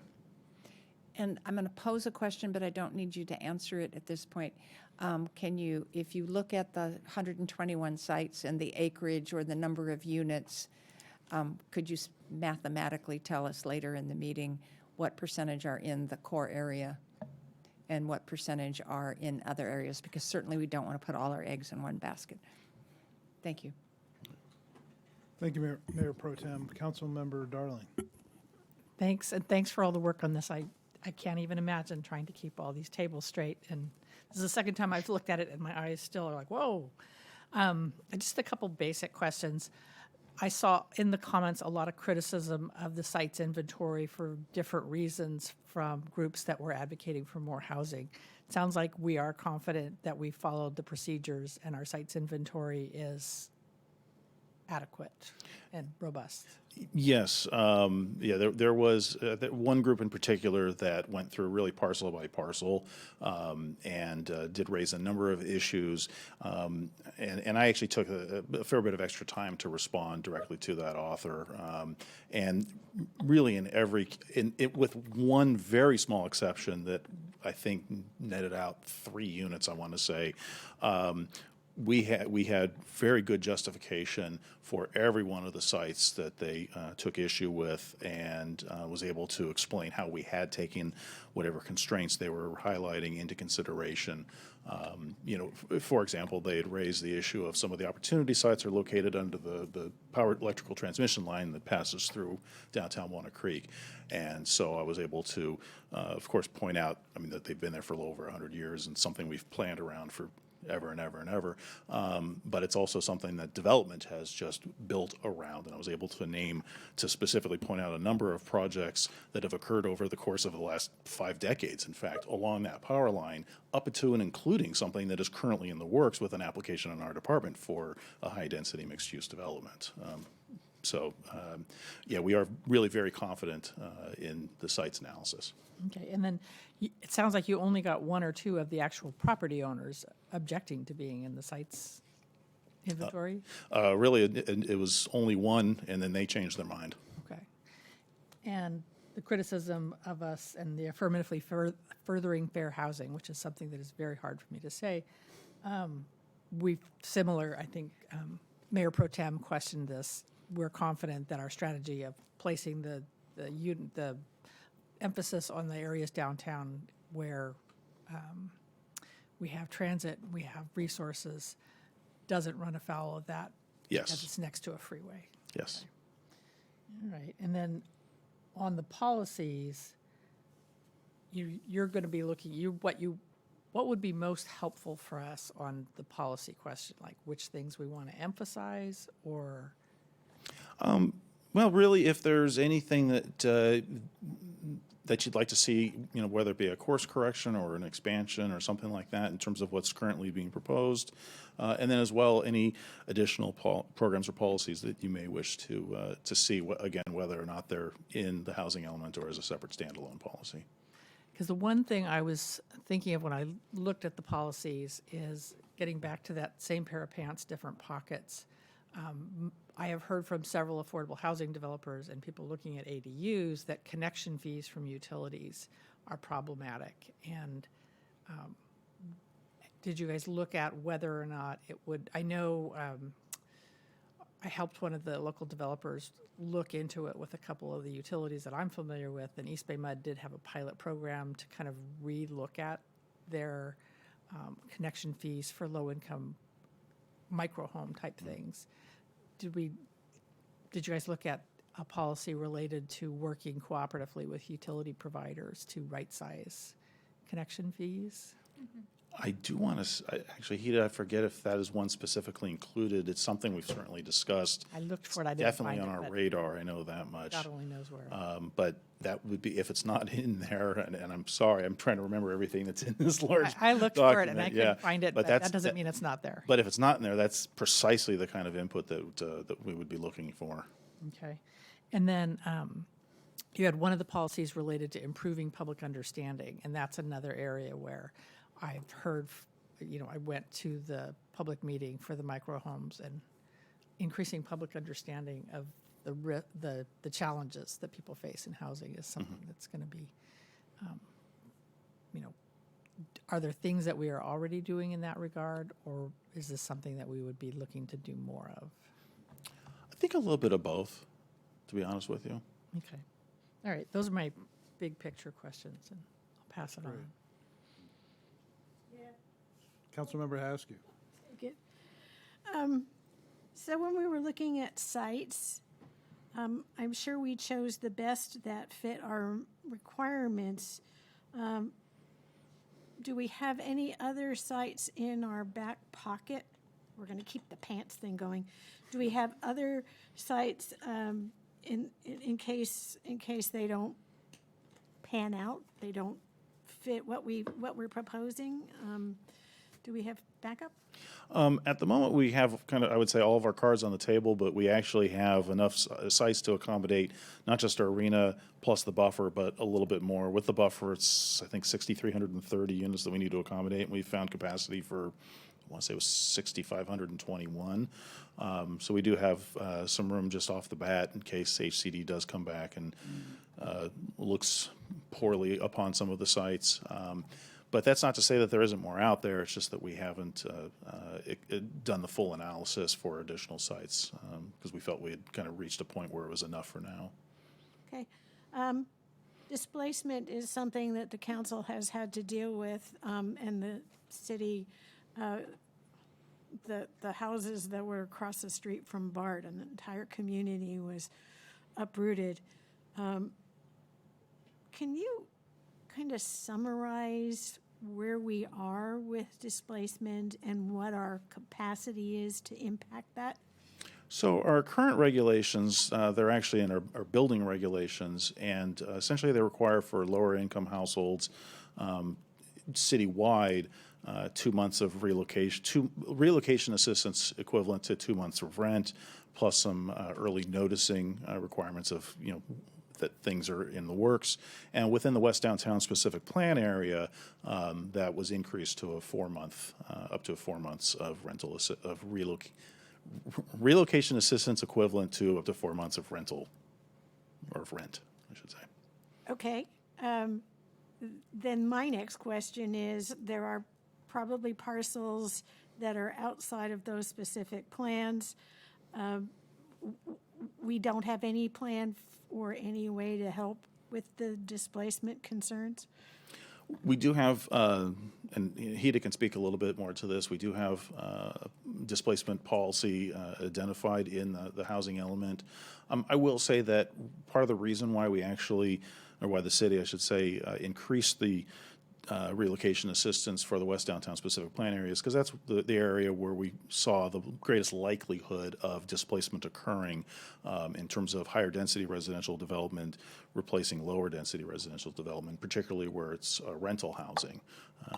Whereas, say, North Downtown specific plan, we really don't anticipate relocation or displacement to occur just because of the nature of what's on the ground right now. Okay. And yeah. All right. And then my final question is, you're talking about site owners. This is a partnership between site owners and developers, and I'm not real clear how the two meet and how they make this all happen. In terms of the development of property, you mean? Yeah. So really, every case is unique. It's probably no surprise to hear that development is a very complex beast, and there are some property owners that really runs the gamut of somebody who, on one end, doesn't really even know what their property is worth, and it doesn't even enter their mind unless somebody happens to come to them. Then you have the ones that they know what they've got, and they're willing to sell it to the highest bidder. For development interests or development companies, developers, I should say, were to purchase. And then you have some that are interested in actually going about it themselves, or maybe just getting the site entitled with planning approval and then flipping it. Essentially, it really runs the gamut. And those are things that are really handled by the market. Okay, thank you. That's great. Councilmember Wilk. Thank you. Just a couple foundational questions that I had. So basically, what happens if we don't meet the RENA numbers? What's the consequence? In terms of production, you mean? Production, state, is it grants? I mean, what is it that the city is being held accountable for?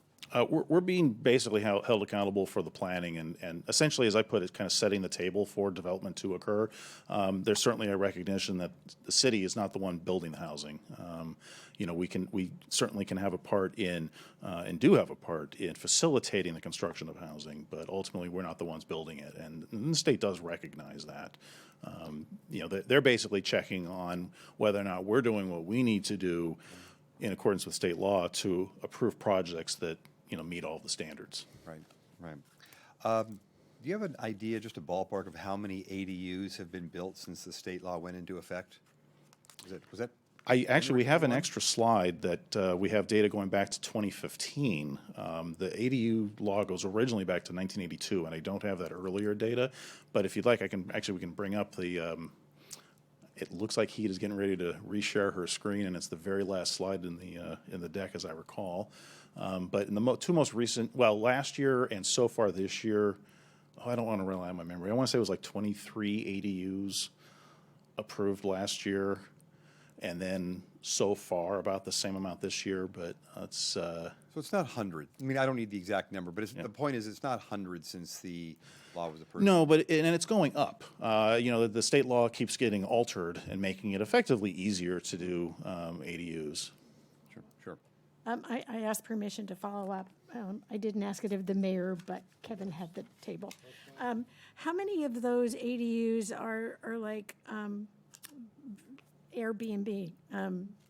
That's probably not the title of the thing, Short-term rental? Short-term rentals, thank you. I don't have an exact number as to the existing housing stock. I think there have been use permits issued for maybe 3 in the city to be operated for short-term rental. However, any that were approved or constructed after, I believe it was the beginning of 2019, state law prohibits them from being used for short-term rental. Okay. And the last question I had to do with what was on page 3 in the agenda report, talking about the 22% of the city's population is under the age of 25, which is lower than the county-wide. Walnut Creek seniors who are 65 and older make up 30%, where seniors county-wide is lower at 15%, and of course it goes into students as well. And I think we all recognize that a lot of that has to do with Rossmore. So I wanted to ask, what's the percentage of seniors and youth if we take Rossmore out of the equation? Are we more within the county median at that point? That I would actually have to run the numbers to find out. I will say that it's about 1 in 7 or 1 in 8 residents live in Walnut Creek residents live within Rossmore. So it's certainly, if they were to create their own city and detach from Walnut Creek, it would certainly lower our numbers. But we'd have to run do the math to find the exact figure. I bring that up because obviously that is going to skew it higher in those regards, and we really aren't in control of what Rossmore is building in there. We tend to look at what we're doing in Walnut Creek outside of Rossmore specifically. Yeah, somewhat. Yeah. So Rossmore is, of course, within the city, and we do retain, land use authority in there. But Rossmore. Well, I was going to say Rossmore's built up. So is Walnut Creek. However, and there has been, some development, not in the last 20 years or 15 years, I want to say, but there has been more recent development than, of course, when it was originally developed in the mid-'60s. The ownership structure there, I would say, makes it a little less likely to be redeveloped. Same reason for single-family neighborhoods are not so likely to be redeveloped because the land is parceled out among, myriad of different owners. But we're not anticipating, we're not planning on, for the purposes of the housing element, we're not anticipating any new growth in terms of units in Rossmore. Okay, thank you. Those are my questions. All right. Thank you. You were generous enough to leave me 1 minute for my questions, all of you. I'm going to focus just on a few for now. There's I think it's the housing inventory table. It's listing out, it's table 7.8, it's listing out the specific plan units. And the number that's listed for the specific plan units, 4,778, is higher than the number of units that I recall the EIRs for those plans studying.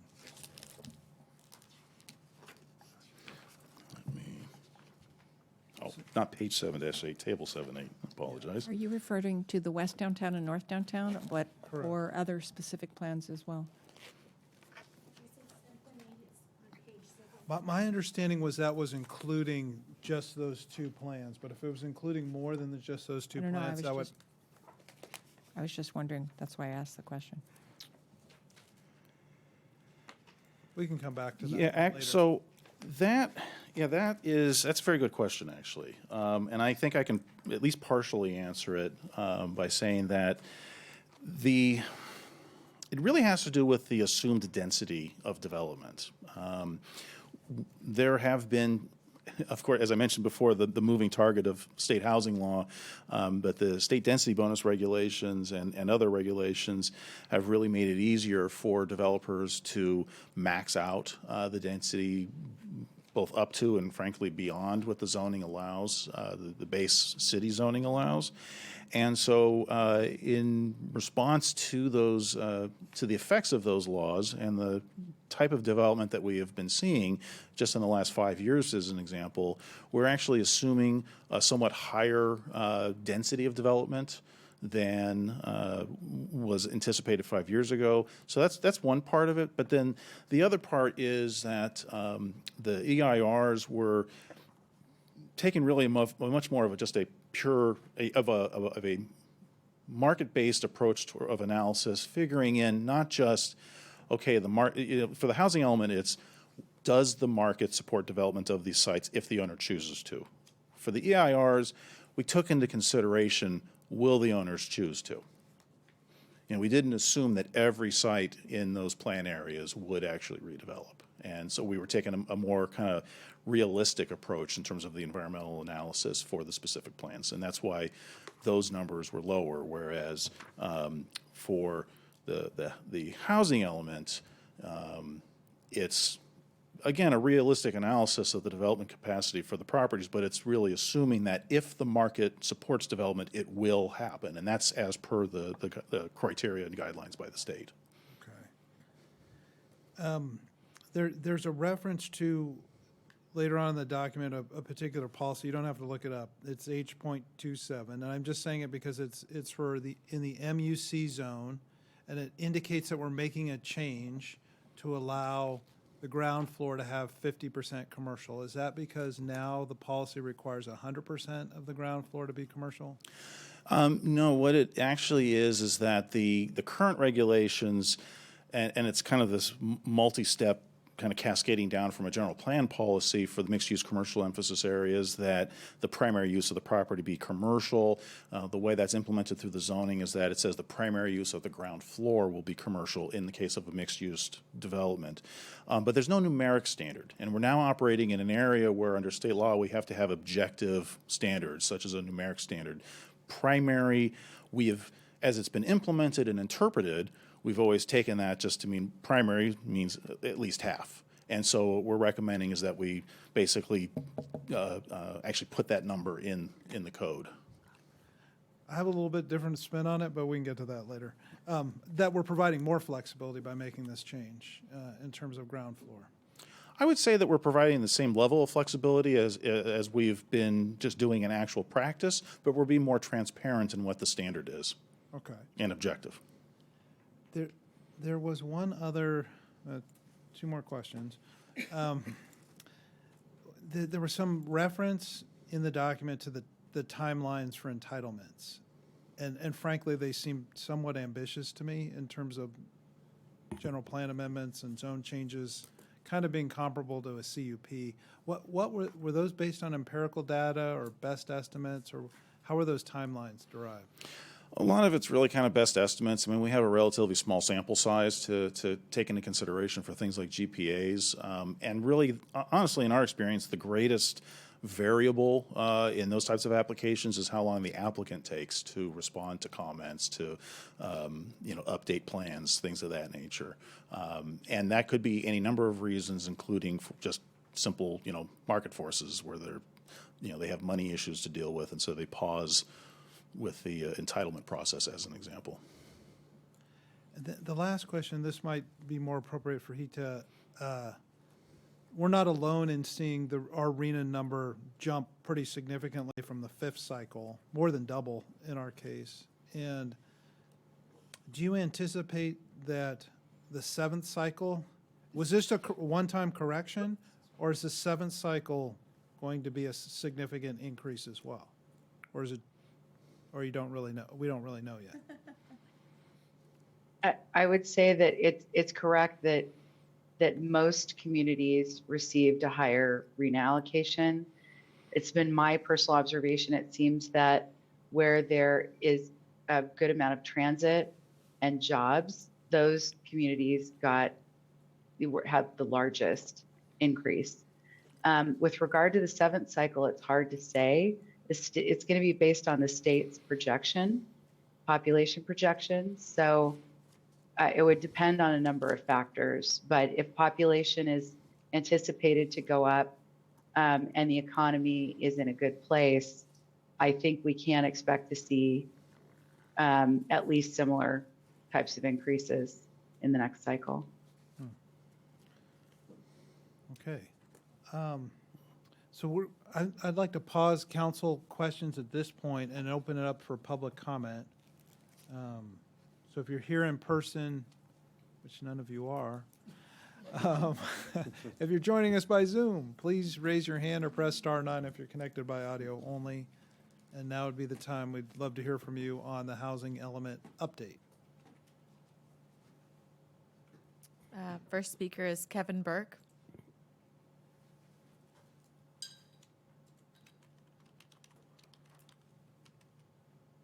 Hi there. Good evening. My name is Kevin Burke. I'm a volunteer with East Bay for Everyone. Thanks very much for looking at the housing element tonight.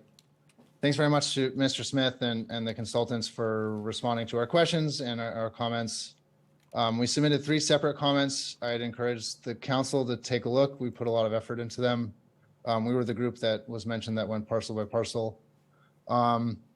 I guess what I'd say is I've been watching the process in Southern California, and there are about 150 jurisdictions that do not currently have a certified housing element. And the consequences of that are you basically are not eligible for state grants for affordable housing. You're not eligible for state grants for transit. There's also a rule called the builder's remedy, which would allow a property owner to propose basically unlimited density at any parcel in the city. And there's a project in Redondo Beach that's trying to take advantage of this right now. So there are pretty severe consequences from not meeting your housing element targets. The number one comment for declined cities is about the feasibility of sites and the number of sites. I guess I'll just say I'm less confident than Mr. Smith and the consultants that the site inventory is up to snuff. I think there should be more buffer in the site inventory.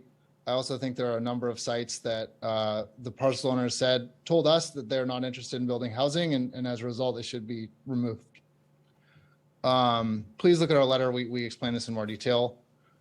In terms of the Mayor Pro Tem's comments about housing affordability, I would encourage you to commit to reductions in parking minimums in particular.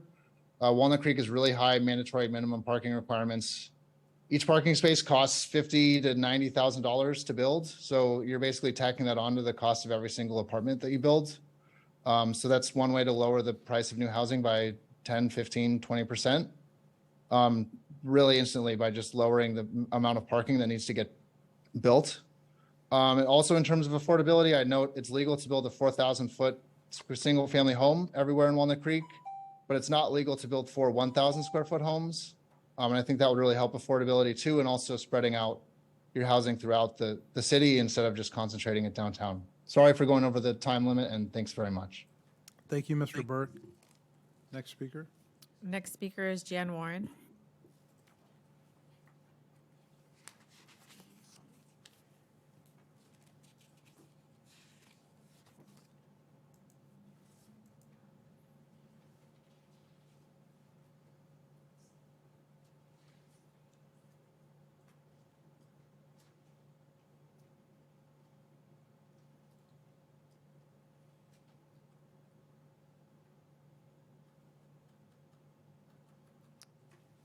Hi, Jan. Good evening. Are you with us?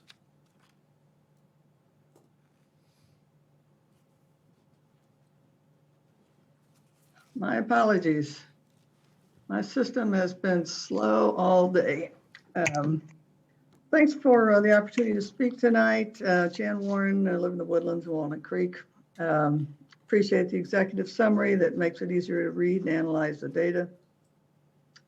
You submitted the city draft housing element September the 2nd, and you've continued to receive additional comments. Are you holding those comments until the final plan?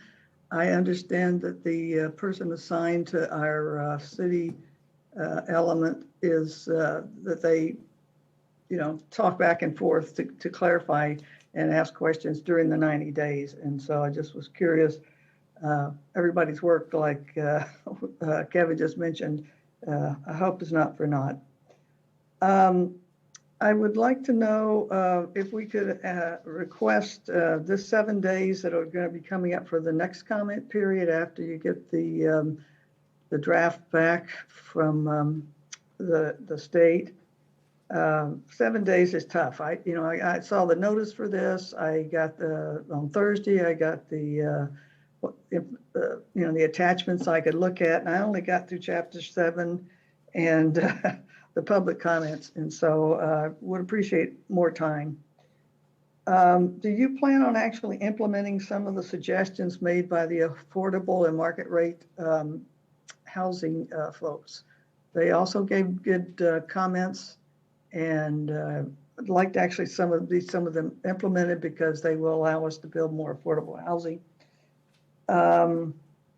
Where'd my other question go? I'd also like to comment briefly, when we make public comments, we give our name, and when we send in something by email, our name gets redacted, and unless we're with the organization, and I don't find that to be necessary, and actually it's not very helpful to me, so thank you.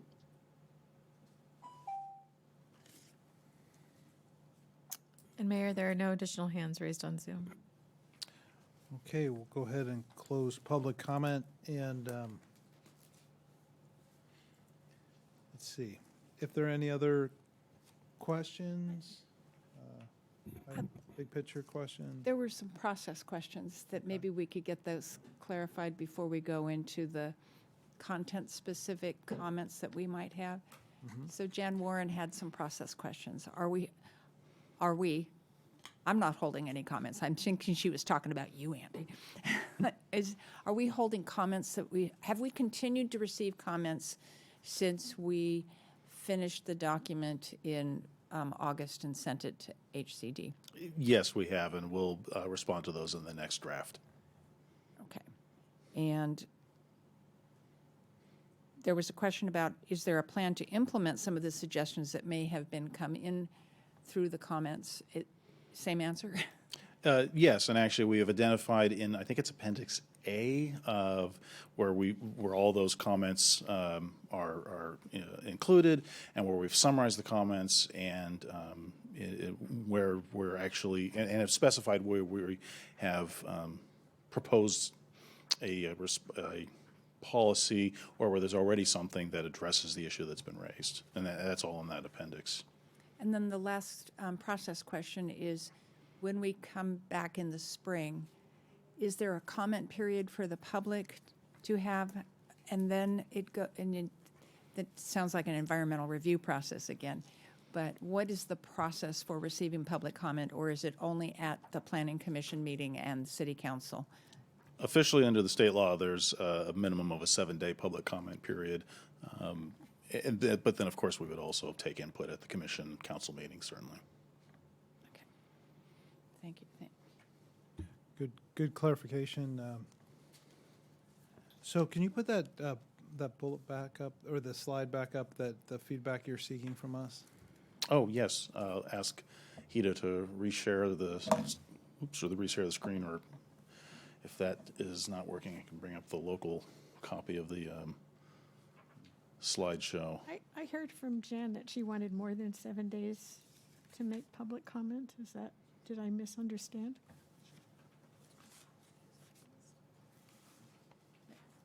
No, I think that was the comment. I was asking for clarification as to what the process is, and so there is a minimum 7-day comment period. Yes. I could liken it to an environmental review comment period, which is 45 typically. Yeah, sometimes yes. But so I think that's a question of, we are allowed to expand it if we wanted to. Yes, just keeping in mind the deadlines for resubmittal to the state, but yes, certainly. Thank you.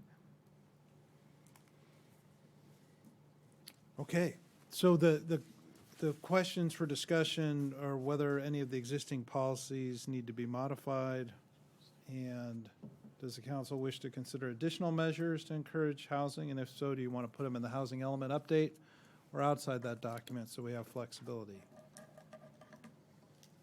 And any other comments or feedback we'd like to provide to staff? I'm going to answer the last question first, which is, I think we should keep as much flexibility within our power as we possibly can. So therefore, the council does not want to include the comments in the HEU, and we want to keep the flexibility on the outside.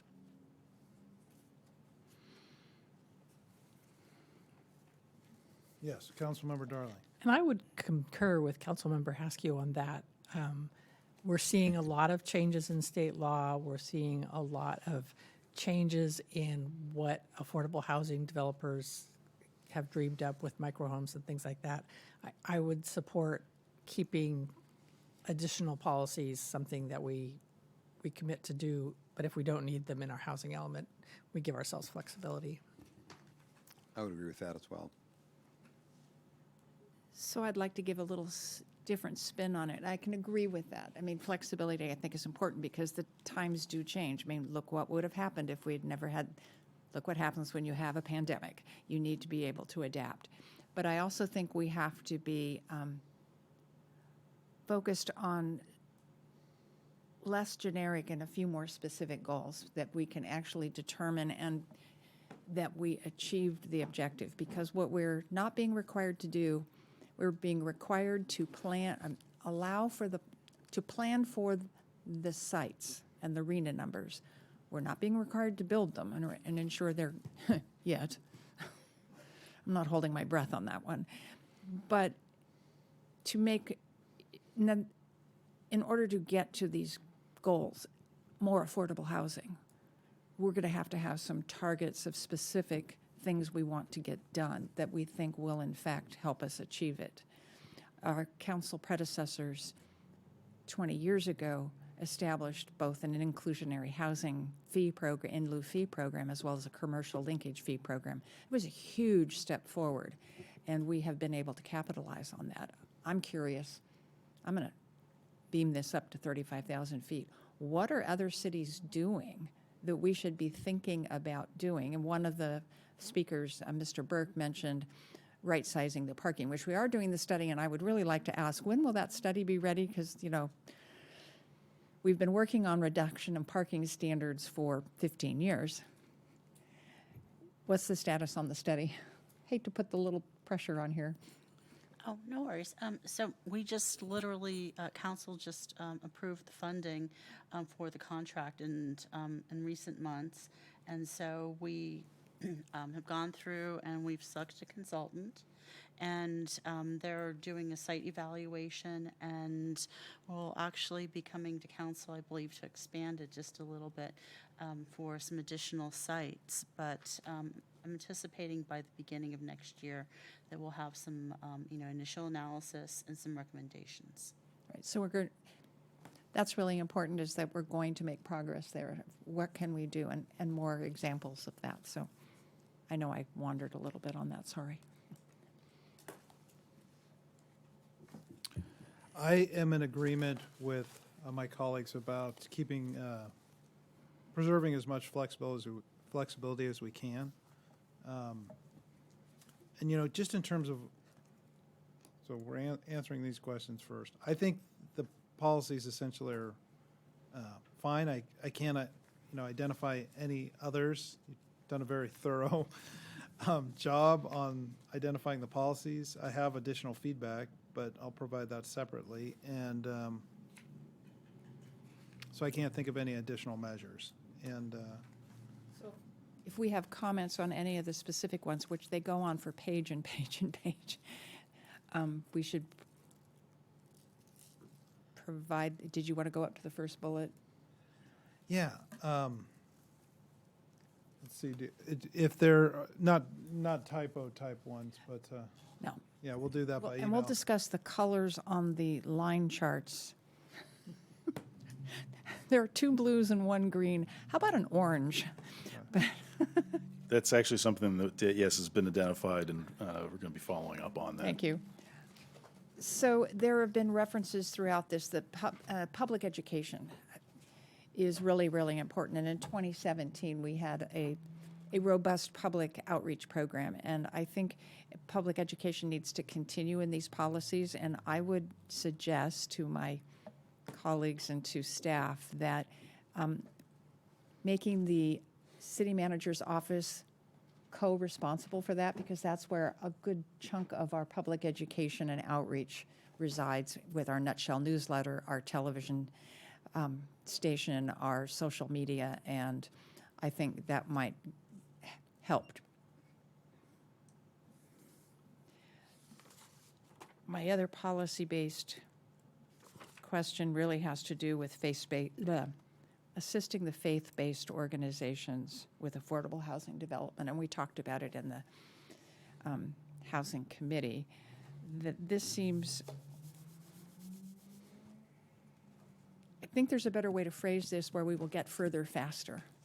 We're allowing we're exploring one now. Once we get through that process, I don't think compiling an interest list is aggressive enough. I think we can compile our own list and invite those to the table as opposed to one-off. If we do this one at a time, this will be a very slow process. If the first one works, there must be a way to phrase this so that we take the impetus on initiating the conversation more than just, would you be interested?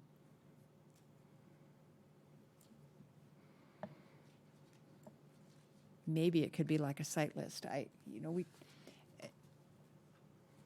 Where they have to take themselves off the list as opposed to put themselves on the list or something, because I think there's an opportunity there.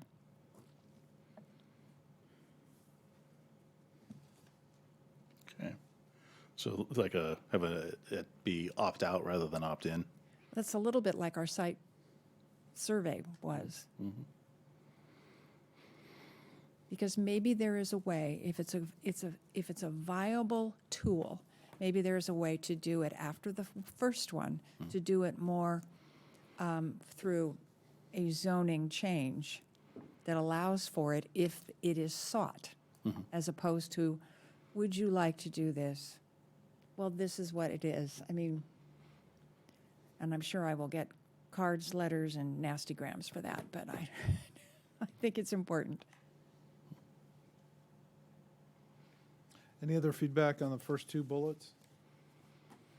Councilmember Dyer? This is on the second bullet, and it has to do with, do we wish to consider additional measures to encourage housing? And I think what I would be most interested in is looking for things that further multiple council goals. Your housing together with sustainability, forwarding some of those policies. And I do know that facilitating the permitting process is important not only for housing, but it's also important for our business development goal. So those are the two examples of places where I would want to see policies that do double duty get some emphasis. Other feedback from colleagues? I would add that one thing that struck me was the statement that the construction costs in the Bay Area seem to be a factor of 4 higher than the rest of the state, and that might not be anything in our control, but it's not anything in our control to some extent. But I was curious about the disconnect there, so maybe in the next iteration there can be a little more explanation for the cause. And I'd like, one thing that is in our control is the impact fees, and it's, from what I gathered from the document, it's over $100,000 in fees for a single-family unit and $36,000 in fees for multifamily. So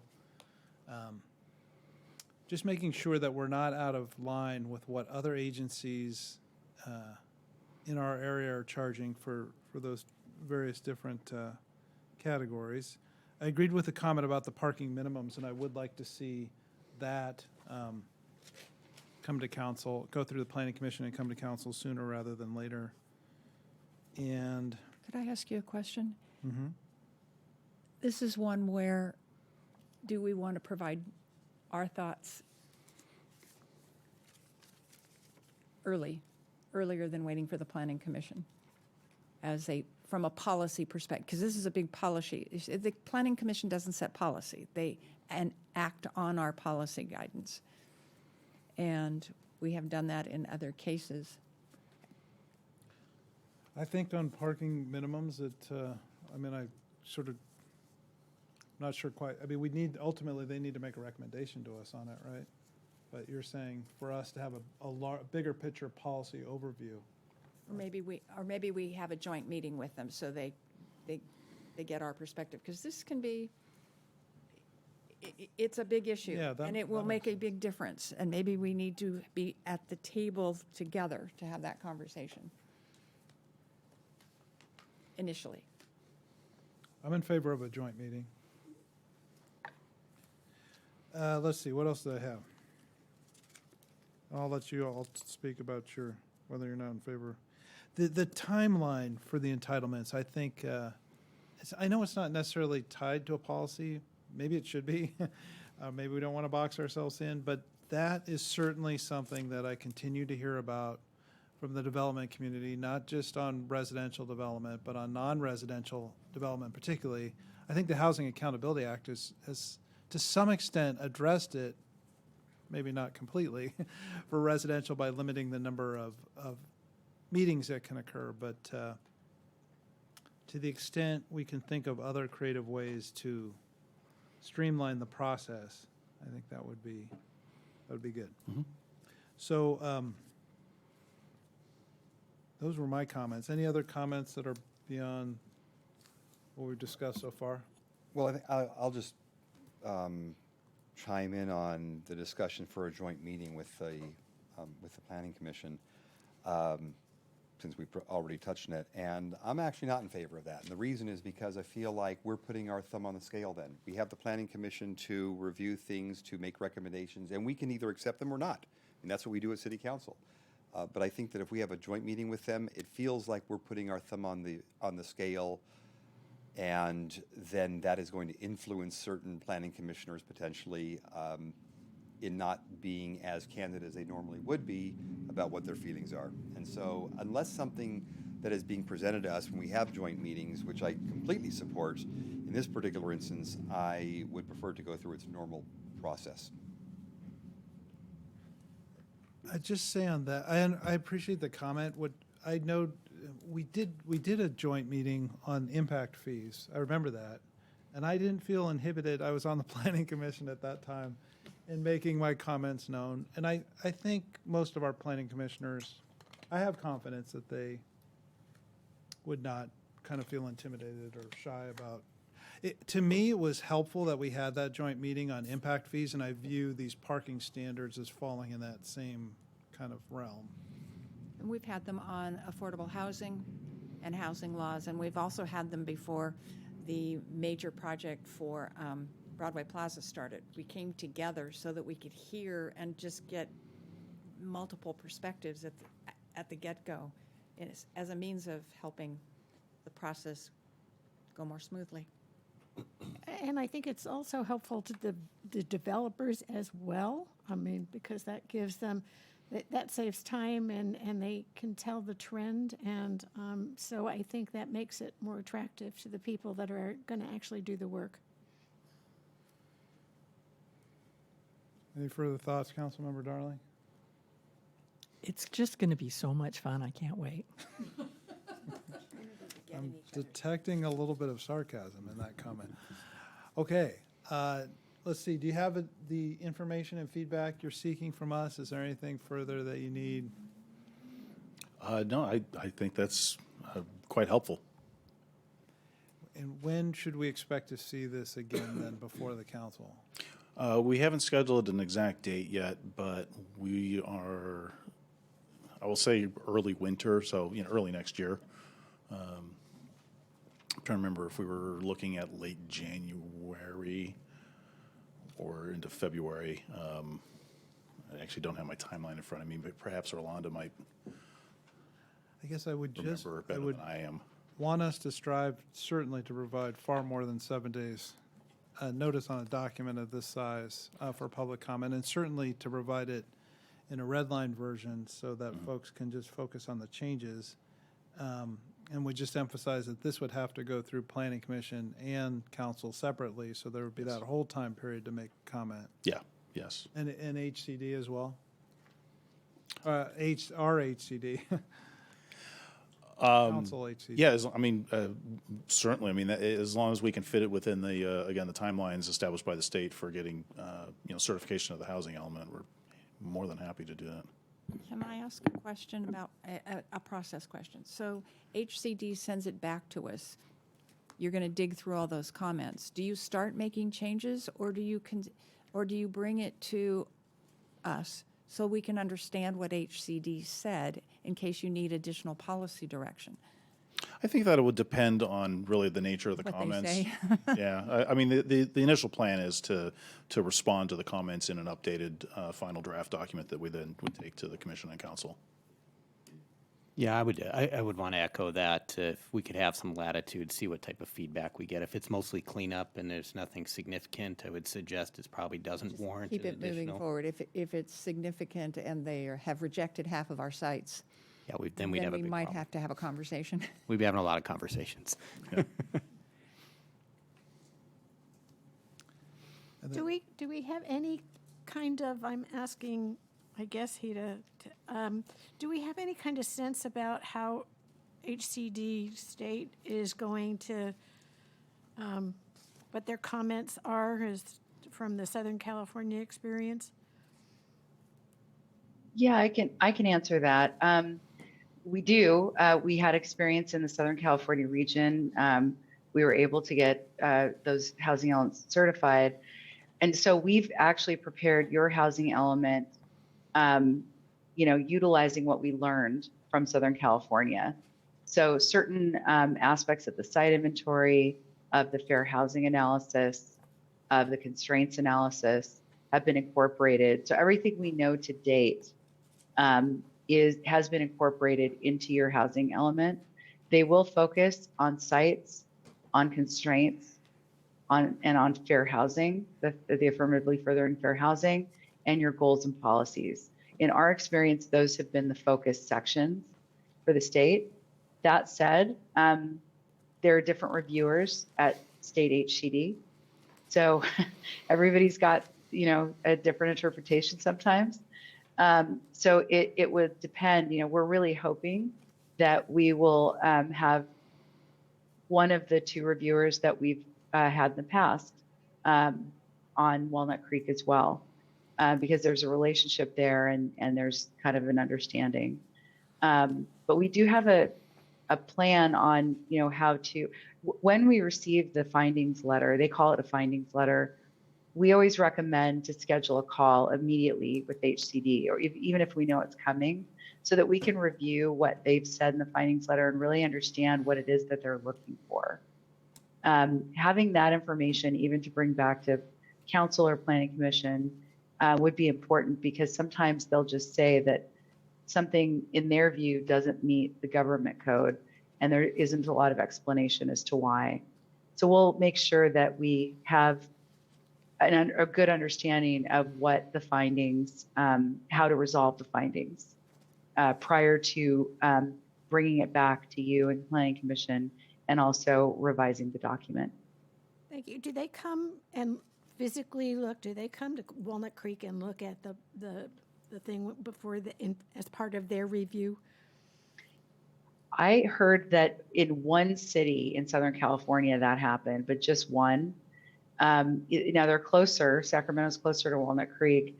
It's not their typical practice, from what I understand. There's an expectation that we've given enough detail. It's a very long document. We give a lot of detail about the city. We try to paint a very clear picture.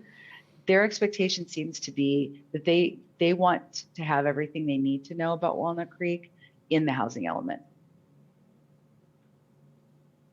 Thank you. Okay, well, we look forward to seeing this move along. Thank you all for the hard work that went into it. Great team here, and we look forward to seeing this move along. And Thank you. that is all we have for this evening. So with that, we are adjourned.